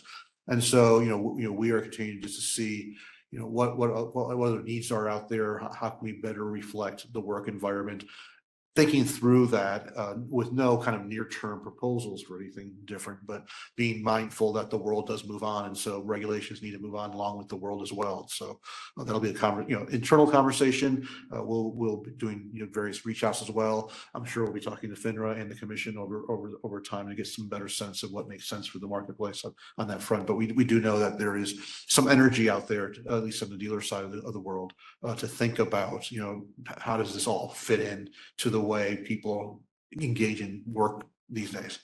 And of course, it's evolving this way and then sometimes taxed back that way. So I'm not sure if we settle down to the work environment of the future. And so I think at the same tack, I don't think we'll settle down into our final form of regulatory supervisory process for a while as well. So. Great, thanks. Now I want to turn it over to our practitioners, Adam and Dan, to talk about any particular compliance challenges that they've experienced in the hybrid and remote environment. Either one of you, feel free. Sure, thanks, Adam. Yeah, I would say the greatest challenge, and Ernie, you're kind of touching on it at the end, just in terms of kind of how things are continuing to evolve in this area. But the greatest challenge currently is just the fact that there is some subjectivity embedded into the current rules and how those get applied by firms to create a supervisory structure that can make sure you're complying with some ambiguous standards. There are some distinctions between G27 and FINRA 3110 with respect to the types of activities and where they can be or how they're expected to be performed. There's the RSL concept for under 3110, but under the MSRB rules, there's a requirement that if you're performing certain functions, you're doing so in a Office of Municipal Supervisory Jurisdiction. And some of those functions include market making and structuring transactions, but the term structuring is not defined. So it leaves again some area for interpretation. And then the requirement for those individuals to work regularly from those locations. And again, the term regularly isn't defined. So the current standards are a little open to interpretation. You have to create a supervisory structure that reasonably satisfies those, and hope that we can continue to evolve. And as you've indicated, move with the technology as that moves forward as well. So for me, there's two parts to this when you talk about challenges with this. And I think the first piece is, whereas a broker dealer that at times acts as a municipal advisor, oftentimes will want to hold themselves to the G27 standard. And so I think there's been a bit of a movement to say, well, then independent municipal advisors who just had the G44 standard should have to comply with the G27 standard. And I think, really want to kind of push back on that a bit, because if a broker dealer can sit in front of a client and say, in one instance, I can be a fiduciary, in another instance, I can be a broker dealer for you, I know how to make that distinction, to then argue that I can't figure it out on the back end internally, that seems like it doesn't really carry water to me. So that's just like part one of something I think that's being dealt with right now. But then another thing is we're talking a lot about locations, which with the last panel, and I think even this panel has acknowledged it to some degree, is if you think of supervising as standing over someone's shoulder and saying, push these buttons, you're probably getting called in your HR department. The way we're operating today, it is all electronic. You are reviewing PDFs. You are walking into someone else's office to ask a question about something, which is very similar to calling them. I think from a compliance perspective, the more that we could look at this on a electronic base, I think the regulators actually get a better electronic paper trail than someone saying, I went to someone's office to talk about this. And so I think that the more we can move towards the electronic approach of looking at this, the better. So those are the two areas I focused on. Great, thanks. Dave, I don't know if you want to react to any of this. No, I mean, I really think it's important to hear the real life challenges that people have. And, you know, I think there is appetite and expectation on behalf of regulators to realize that, you know, yes, some of these things have to be reconsidered because work environment and use of electronic materials is just changed so much. So, but I also really want to encourage people to, again, you know, continue to advocate for this if you're a regulated entity, because we don't have any interest in having our rules not make sense, and we really don't. And so, you know, the more you can point out how they don't on a day-to-day basis, I think it's just really helpful then to actually get change, because sometimes you are competing with other folks in other markets in order to get regulatory attention. So, you know, kind of advocating for yourselves and saying these things need to be fixed is always useful. Great, thank you, everyone. So now I want to give our regulators a chance to talk about what's on the horizon, you know, upcoming compliance events, or, you know, what sort of new rules are coming, have come online that may, you know, compliance may be coming up in the future. And we can start with the 1-minute trade reporting rules, which both FINRA and MSRB have recently had approved. I'll go first. You know, they are very similar rules that we put in place for both the muni market and for the non-muni trace eligible market. You know, the rules changes have been approved to move what had been at 15, what still currently is, but a 15-minute trade reporting deadline down to 1 minute, with 2 new exceptions for manual trades and for first and limited trading activity. Again, they were approved back in September. I think our next steps are to kind of basically agree on an implementation date and to announce those into the future. And certainly, I know we do, and I will speak for you, but we're open to discussions as people, you know, have questions about implementation, stuff like that. We'll be updating our documentation, ahead of the launch to make sure people understand it. There will be kind of, and we're working with, at least on our end with DTCC, at some point we'll have a testing environment for people, because there's a small amount of change with a new indicator that would be required that would be available for testing ahead of time for that. So, but stay tuned for kind of an announcement of an effective date. Anything else? Yeah, so similar, cover most of it. They are kind of like lockstep. The changes, both FINRA and the MSRB. Again, next steps would be a regulatory notice that would lay out the effective date. I think even in the filings, it does reference, we are considering up to an 18-month, effective date or time frame to initiate anything, but, to stay tuned for any further information, or it'll be published on a reg notice. Great, and we actually did have a question come in specifically on 1-minute trade reporting, so I'll insert that here now. With the reporting 1-minute rule on the horizon, what is expected of firms who still take phone orders and require trade desk approval, which takes time? I think that's in both rules. I know the answer, so I know it's in both rules, but I'll happy to. I'll start on that. I mean, I think we did cover those kind of scenarios in our filing and in the final, submission process, to go through various scenarios where different activities could be viewed as being manual. Without going too deep into it, because there are all kinds of different scenarios. Manual steps that occur before the trade is trade done don't really kind of are considered manual trades. It's when you have to do manual processing in order to move from trade done to trade reported that are the key pieces of it. So that's kind of in broad principle how it operates. You know, I would invite folks who will be doing trade activities and having kind of that person to person or manual type of activities to go through and read through. There's several pages of discussions around, you know, different scenarios about how you would handle it under the 15-minute time frame. No, I would note that this is one issue where I think the process really worked well in terms of the proposed rule and then seeking feedback from the market and implementing some of the suggested changes in the ultimate rule and how it's playing out. So I think it was a good example of regulators working with the regulated market and you know, instituting a rule that's best suited. Great. Now, Ernie, you want to talk for a minute about G47? Sure. So we adopted some amendments to our rule G47. It deals with requirement for dealers to provide disclosure of material information to their customers at time of trade. I guess there's two categories to the amendments that we did. One are kind of, we think, no major legal consequence because we still had a few pieces of interpretive guidance that in effect said these things. So it deals with, and I actually don't have a list in front of me, I'm sorry to say it, but it deals with, I think, OID market discount and the yield to worse, which were already required to be included at time of trade. We put those into the rule.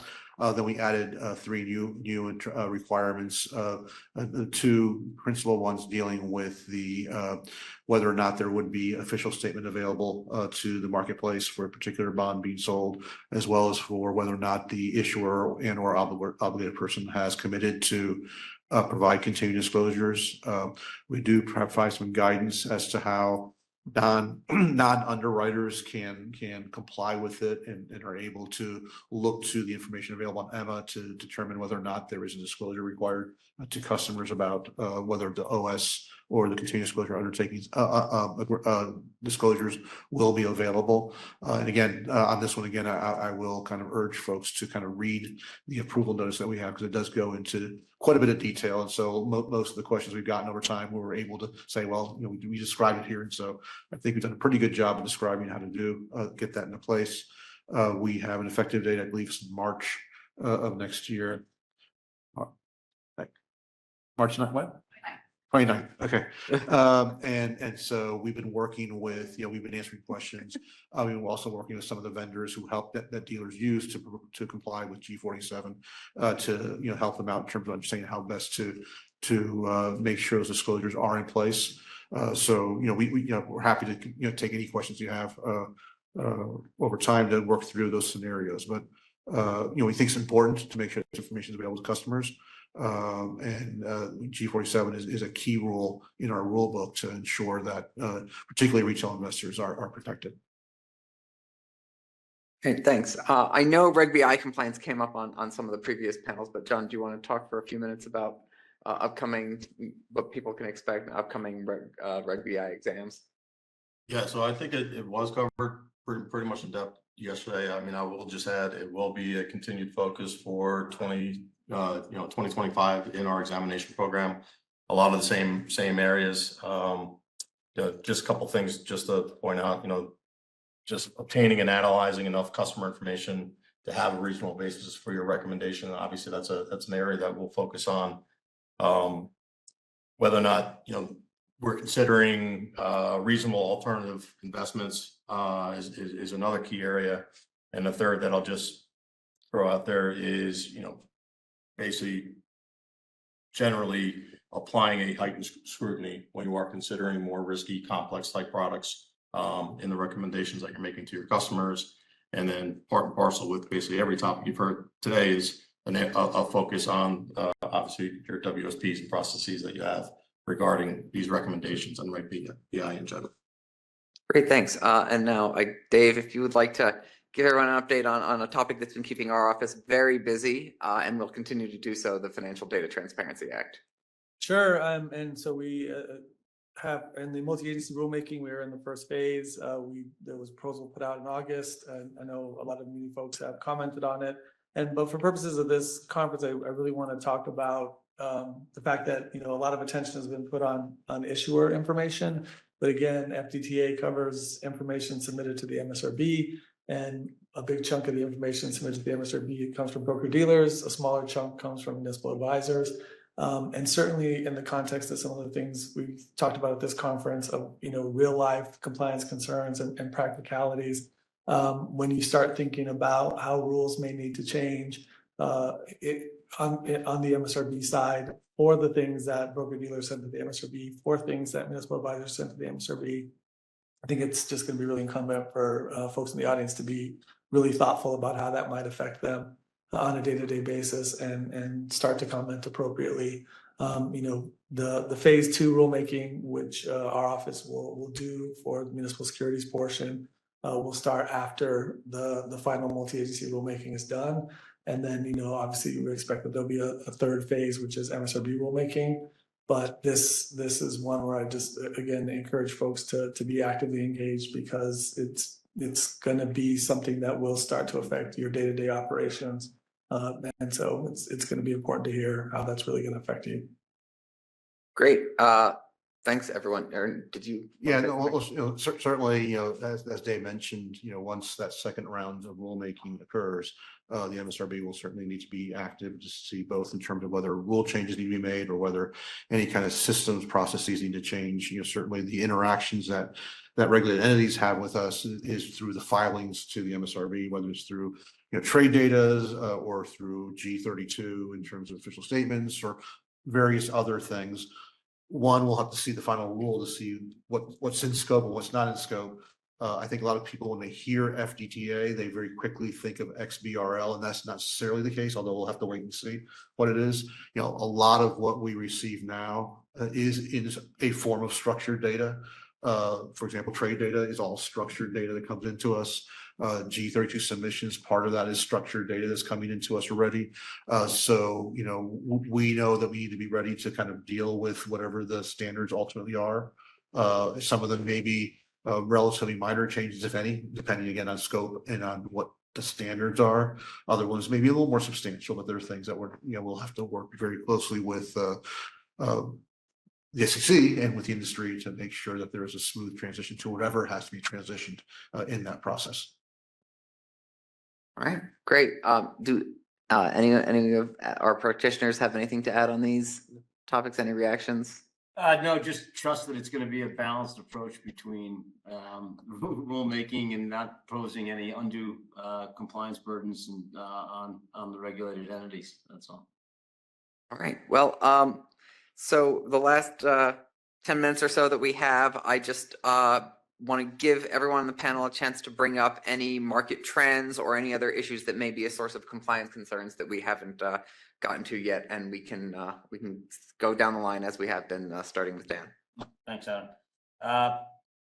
I think my takeaway is that there's a continued focus on broker dealers and MAs to do independent analysis and verification to satisfy their duties to their clients, to investors, and to issuers. We've seen this in some of the recent enforcement cases, the Alliance case, which was discussed in one of the earlier panels, which focused on dealers' requirements to independently evaluate fair market value of bonds at the time of making quotations. And it's also been an issue with respect to limited offerings and exemptions under Rule 15 C212 and the requirements to verify and document the qualifications of the purchasers. So I see that as a continued trend in our marketplace to be aware of for sure. Kind of riffing off of Dan's comments is a lot of municipal advisors that I talk to have outside compliance. And then oftentimes they're either asking me questions about some things I find pretty basic, or I'm talking to with things that they've never heard of. That always catches me off guard. So at our company, I serve as the CEO, Chief Compliance Officer, and also serve clients. And so I have a good idea of the inner workings, what our clients are seeing, but also working day to day with our team members. And so we're able to hopefully do a good job with compliance on that. And so it's always surprising to me when I hear that others are not doing that, and would really encourage people to take a look at that. So obviously a lot of excellent panels this last day and a half. So I'm going to take this opportunity to plug the FINRA's annual regulatory oversight report. For those who have not seen it, it was published early January 2024. Still available on finra.org. If you haven't seen it, I would take a look at it. For sure, it covers a whole host of different topics. We are on schedule to publish a 2025 report in early 2025. It's going to basically be the same format as 2024. So for each of the topics, it'll provide member firms both the relevant rules, highlights key considerations for firms to consider, also summarizes noteworthy or common findings that we're seeing throughout the either investigation or examination process. Further important to this room and those participating online, lays out a whole series of best practices, things for firms to consider, things when we're doing our exams. We see firms, doing things really well in a particular area. We do take that opportunity to lay out some of the best practices and the topics that are covered. And then lastly, it's a great resource because there are additional resources that we do provide links and information to the member firms to take a look at on many of the key topics. There are several in there that will touch on fixed income. So I recommend to keep a lookout for the 2025 report. I'm going to talk a little bit into the future. We mentioned just a little while ago that, in terms of, for example, dealer supervision, we have to look to see how the marketplace and how the work patterns are evolving over time. The same is true in terms of what are the products and the processes out in the marketplace. And so, people think there's new products coming down the line. We never predict what they are, but they're starting to come up. And as people do transactions or structure new products, whether it's going to be crypto or some other kind of DeFi product, I strongly urge you on a couple of fronts. One is, just because you have a new product that's in the muni area that doesn't look like the old product doesn't mean you can ignore the requirements in our rule book around how to go about doing it.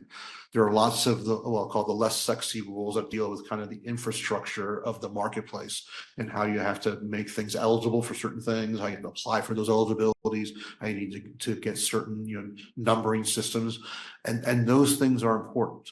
And although the MSRB rules don't necessarily fully control whether or not one can achieve a certain eligibility with DTCC or otherwise, it is important that you make the effort to make it work. And if not, reach out to us and talk to us, because there are a lot of things that flow into either qualifying or not qualifying, dealing with things like market transparency, the ability to make sure that disclosure documents get out to customers if it's a new issue, make sure that any transactions occur using these alternate structured products in the future, get into the marketplace flow so people can understand what's happening.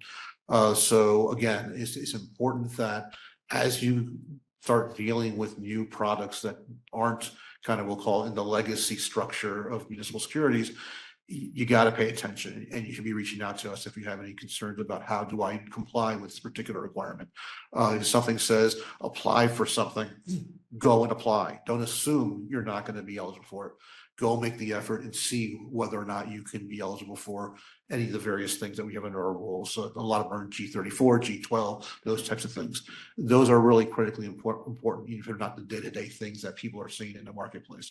They have a super impact downstream in terms of how efficiently the market works, and also whether you're compliant with the rules. I got to talk again in a minute, so if there's any questions. I do not have any questions in the queue. Then I'll say one thing, which is, one other thing that came up over the course of the last couple of days, and to kind of underscore what Adam said at the outset of the session, is we understand the people that are here and that are listening online, really want to be compliant. And at the same time, we hear these concerns, particularly about unregistered MAs and other violations that folks see in the market. And I just really want to encourage people, to take care of our own market and not be shy about providing us with a tip about this illegal activity that you're seeing, this questionable activity that you're seeing. Because again, this market is so diverse and so complicated that it's hard to have eyes and ears everywhere. And putting on the notion of self-regulation, it is always helpful to hear from market participants of things they see that are concerning. And I understand the reluctance very much of why people may not want to bring these things up, but it is really important. And ultimately, we want to encourage people like you that want to be compliant. And so to help get rid of bad actors is useful to the entire market, because a lot of times those particular bad actors are what result in the rules that make everybody's life a lot more complicated than it needs to be. And so being able to kind of get them out of the market is always very useful. So, we say this all the time, and I just really want to encourage it again, to anonymously, in person, however, to raise these issues with us, because it improves the market for everybody. All right, so I do not have any more questions in the queue. So I just want to again thank all of our panelists, and also, as this is the last panel, to thank all of you who came out either in person or who listened online. I mean, our goal, I think all of us share a goal of improving compliance and making compliance something that firms can do, because we know you guys, as we've said, want to be compliant, and it's easier for us if everyone's compliant. So again, thank you all, and I'm now going to turn it back over to Dave to deliver some closing remarks. Sure. I'm not gonna stand up. And so anyway, everyone gets to sit here, but so hello again, everyone. I know that we've already been sufficiently disclaimed at this point, so I really want to start these closing remarks by thanking FINRA and MSRB staff and my colleagues at the Commission and all of the market participants, panelists, and moderators that helped execute this year's joint outreach program. I believe these kind of events are important and useful for market participants to understand the actions and activities of the various market regulators, but they're really also important for us to hear from you, both formally on these panels, as well as the additional conversations that take place during the event. I hope this year's program provided useful guidance, insightful discussion, and food for thought. And if it hasn't yet, as a reminder, we will be posting resources related to the program on the Commission's website if you want to go back later and review specific items. I want to kind of beg your indulgence a little bit on these closing remarks, because I'm going to be repeating some things that we've heard and summarizing some important takeaways from the program. But sometimes I think repetition is important, just to underscore the things that we're really thinking about. And so what I'm going to talk about is some of these things we've talked about, but in the context of certain things I'm seeing in the market that continue to be of regulatory interest. First, as discussed in the program's statutory fiduciary duty panel, the Dodd-Frank Act codified a statutory fiduciary duty for municipal advisors, and as was noted, that is separate and distinct from MSRB Rule G42. And so the statutory duty for municipal advisors is activities-based and applies when someone acts as a municipal advisor to a municipal entity. Actions taken by a municipal advisor for or on behalf of the municipal entity client that constitute municipal advisory activities are subject to the statutory fiduciary duty, even prior to or in the absence of any agreed upon or documented relationship. Although obviously the lack of that documented relationship would be a separate violation. But one common area where statutory fiduciary duty is implicated, as was discussed earlier, is considerations around role switching from municipal advisor to broker-dealer, or in some cases vice versa, and the conflicts that result. And so obviously there's been a lot of past discussion on this topic in the municipal securities market, including earlier today. And OMS has previously addressed one common role switching scenario in question 5.2 of our MA FAQs, which are posted on Commission's website, and which addresses switching roles from municipal advisor for municipal entity to an underwriter in the early stages of the transaction. But for purposes of advising municipal entities, the statutory fiduciary duty and MSRB Rule G23 prohibit persons from switching from the role of MA to the role of broker-dealer on the same deal, and this is pretty well understood. But as discussed earlier, similar but more complicated issues arise when switching roles between municipal advisor and broker-dealer for purposes of obligated persons on conduit issuances. These type of conduit issuance scenarios raise in my mind a facts and circumstances dependent analysis that follows basically a two-step review. To me, the first step goes through the considerations articulated in the final MA rule to determine whether there is a nexus between the obligated person and an issuance of municipal securities. And then the next step is trying to determine whether the advisor to the obligated person is also giving advice to or on behalf of a municipal entity. The commission has discussed these considerations for both of these steps in the MA adopting release. MSRB has given some guidance on this as well, and all of this was done in much more detail than I'm able to get into today. But boiling it down, I would say that once a nexus exists between the obligated person and the issuance of municipal securities, a municipal entity issuer is involved somewhere in that conflicts and role switching equation. So once you have that deal happening, you have to start considering how the municipal entity issuer is involved. And I'm going to focus on considerations for BDMAs here because they're the ones that can actually role switch. So if the BDMA is providing MA services to the obligated person, the BDMA has to be really aware of its actions, activities, and advice towards the municipal entity issuer, and also the municipal entity's issuer's understanding of those actions, activities, and advice. So it's easy for the BDMA to find itself in situations where it's unclear how its advice to municipal issuer is being viewed and whether it constitutes municipal advisory activity, especially if the municipal issuer does not have its own MA or if there's no perfected IRMA exemption.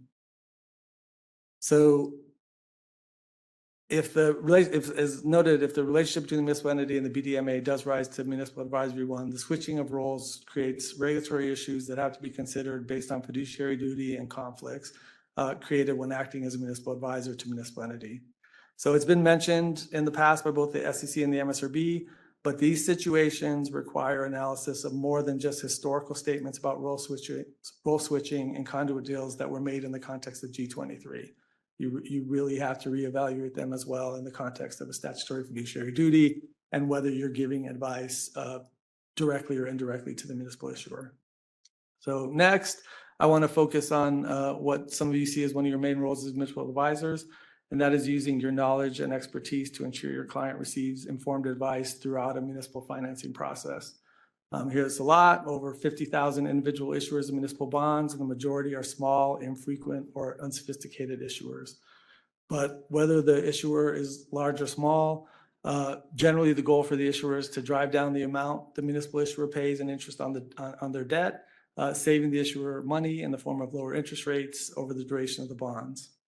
So not in the spirit of beating a dead horse, but more in the spirit of continuing the conversation on the question of method of sale in particular and the relationship to municipal advisors' fiduciary duty, I want to offer a few more thoughts on this issue. First, please note that the Division of Examinations 2024 examination priorities stated that examinations will continue to review whether municipal advisors have met their fiduciary duty obligations to clients, particularly when providing advice regarding the pricing, method and sale, and structure of municipal securities. And in my statement at last year's Joint Outreach Program and my remarks this year at the CDAC Municipal Debt Essential Seminar, I noted my continuing concern at the amount of negotiated sales in the municipal market, given that negotiated sales consistently deliver inferior pricing and higher costs to both issuers and retail investors on an aggregate basis. And, this is underscored by things like the MSRB's recent report, which showed significantly higher prices in the recently issued market on negotiated offerings across all trade sizes compared with competitive offerings. Relatedly, I've also seen studies showing that when a municipal advisor and underwriter are each other's regular issuance partner, 20% or more of the time, municipal issuers tend to pay much higher borrowing costs compared to when the underwriter and municipal advisor are not regularly partnered. Further studies have shown how municipal issuer decision inertia, meaning the municipal issuer's continued reliance on negotiated sales because it always does negotiated sales, or sticking with the same underwriter because that's always who it uses, is not always the best course of action for your client and could result in higher borrowing costs. And I want to continue to raise these issues because, as Mary Simpkins noted yesterday, a lot of taxpayer money is at stake in most of the deals in our market. And it's important that we not be cavalier with that money. But I also want to be clear that consideration of competitive sales versus negotiated sales is not a new duty.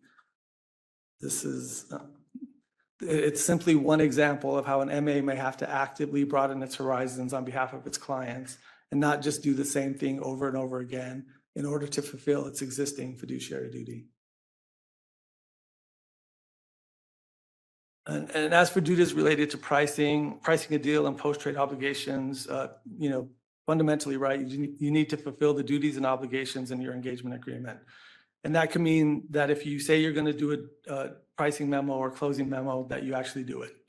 And if you say you should do it, I think that a pricing memo should probably not be a boilerplate, cut and paste advertising document, and should include specifics to the deal, which might include informational things like institution of retail order period or retail priority, over or under subscription rates, and how much the subscription rate issues were, and how the subscription rate issues were addressed, tweaks made to amortization schedule or interest rates during pricing, and details related to order flow or interested purchasers.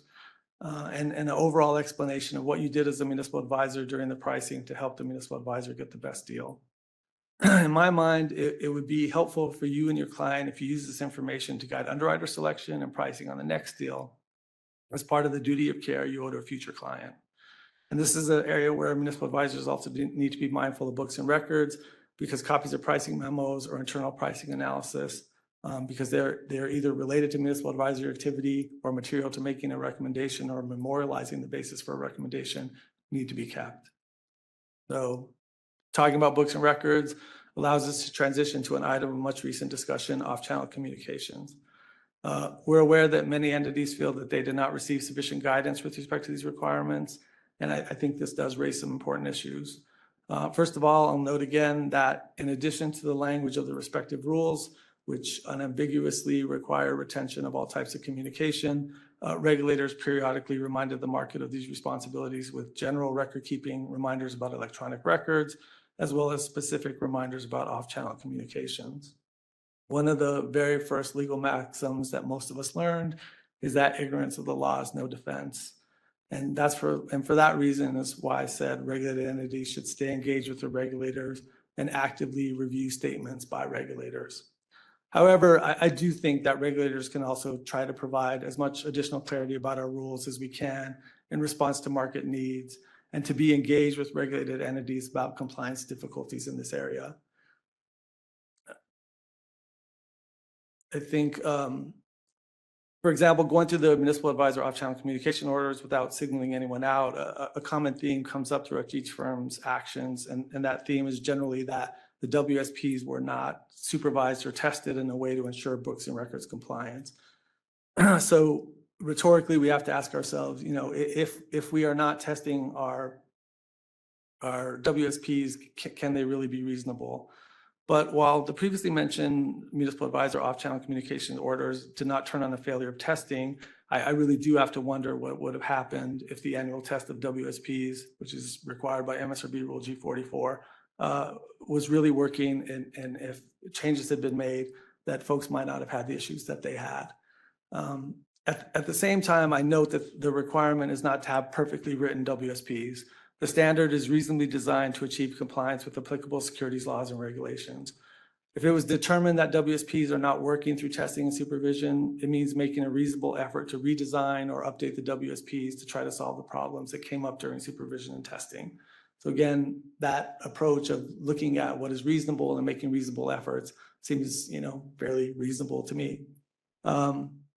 But I also want to acknowledge that I want to acknowledge that the definition of the concept of municipal advisory activity differs from the more practical question of what written communications relate to that activity.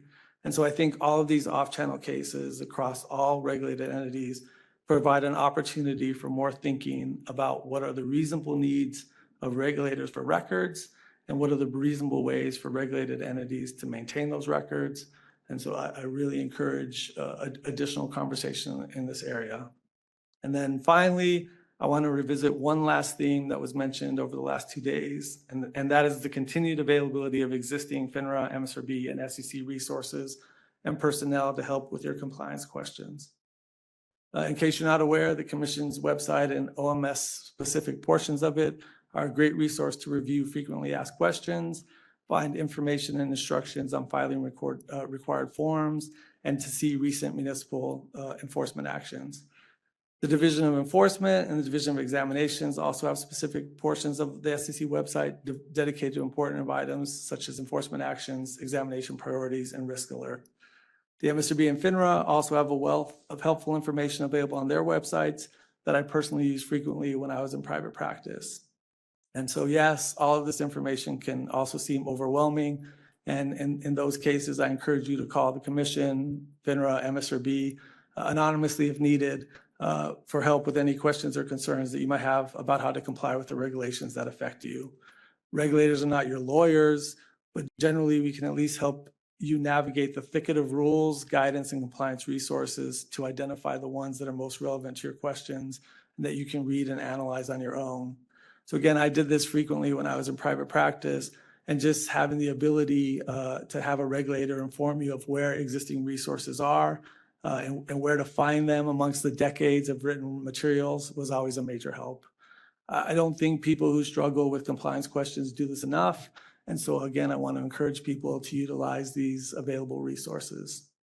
And so with that, I want to thank again Commission staff with a special thank you to our Denver Regional Office for helping us with this venue, as well as our partners at FINRA and the MSRB and the many municipal market participants that helped put this outreach program together. Thank you everyone for joining us. We look forward to doing it again in the future.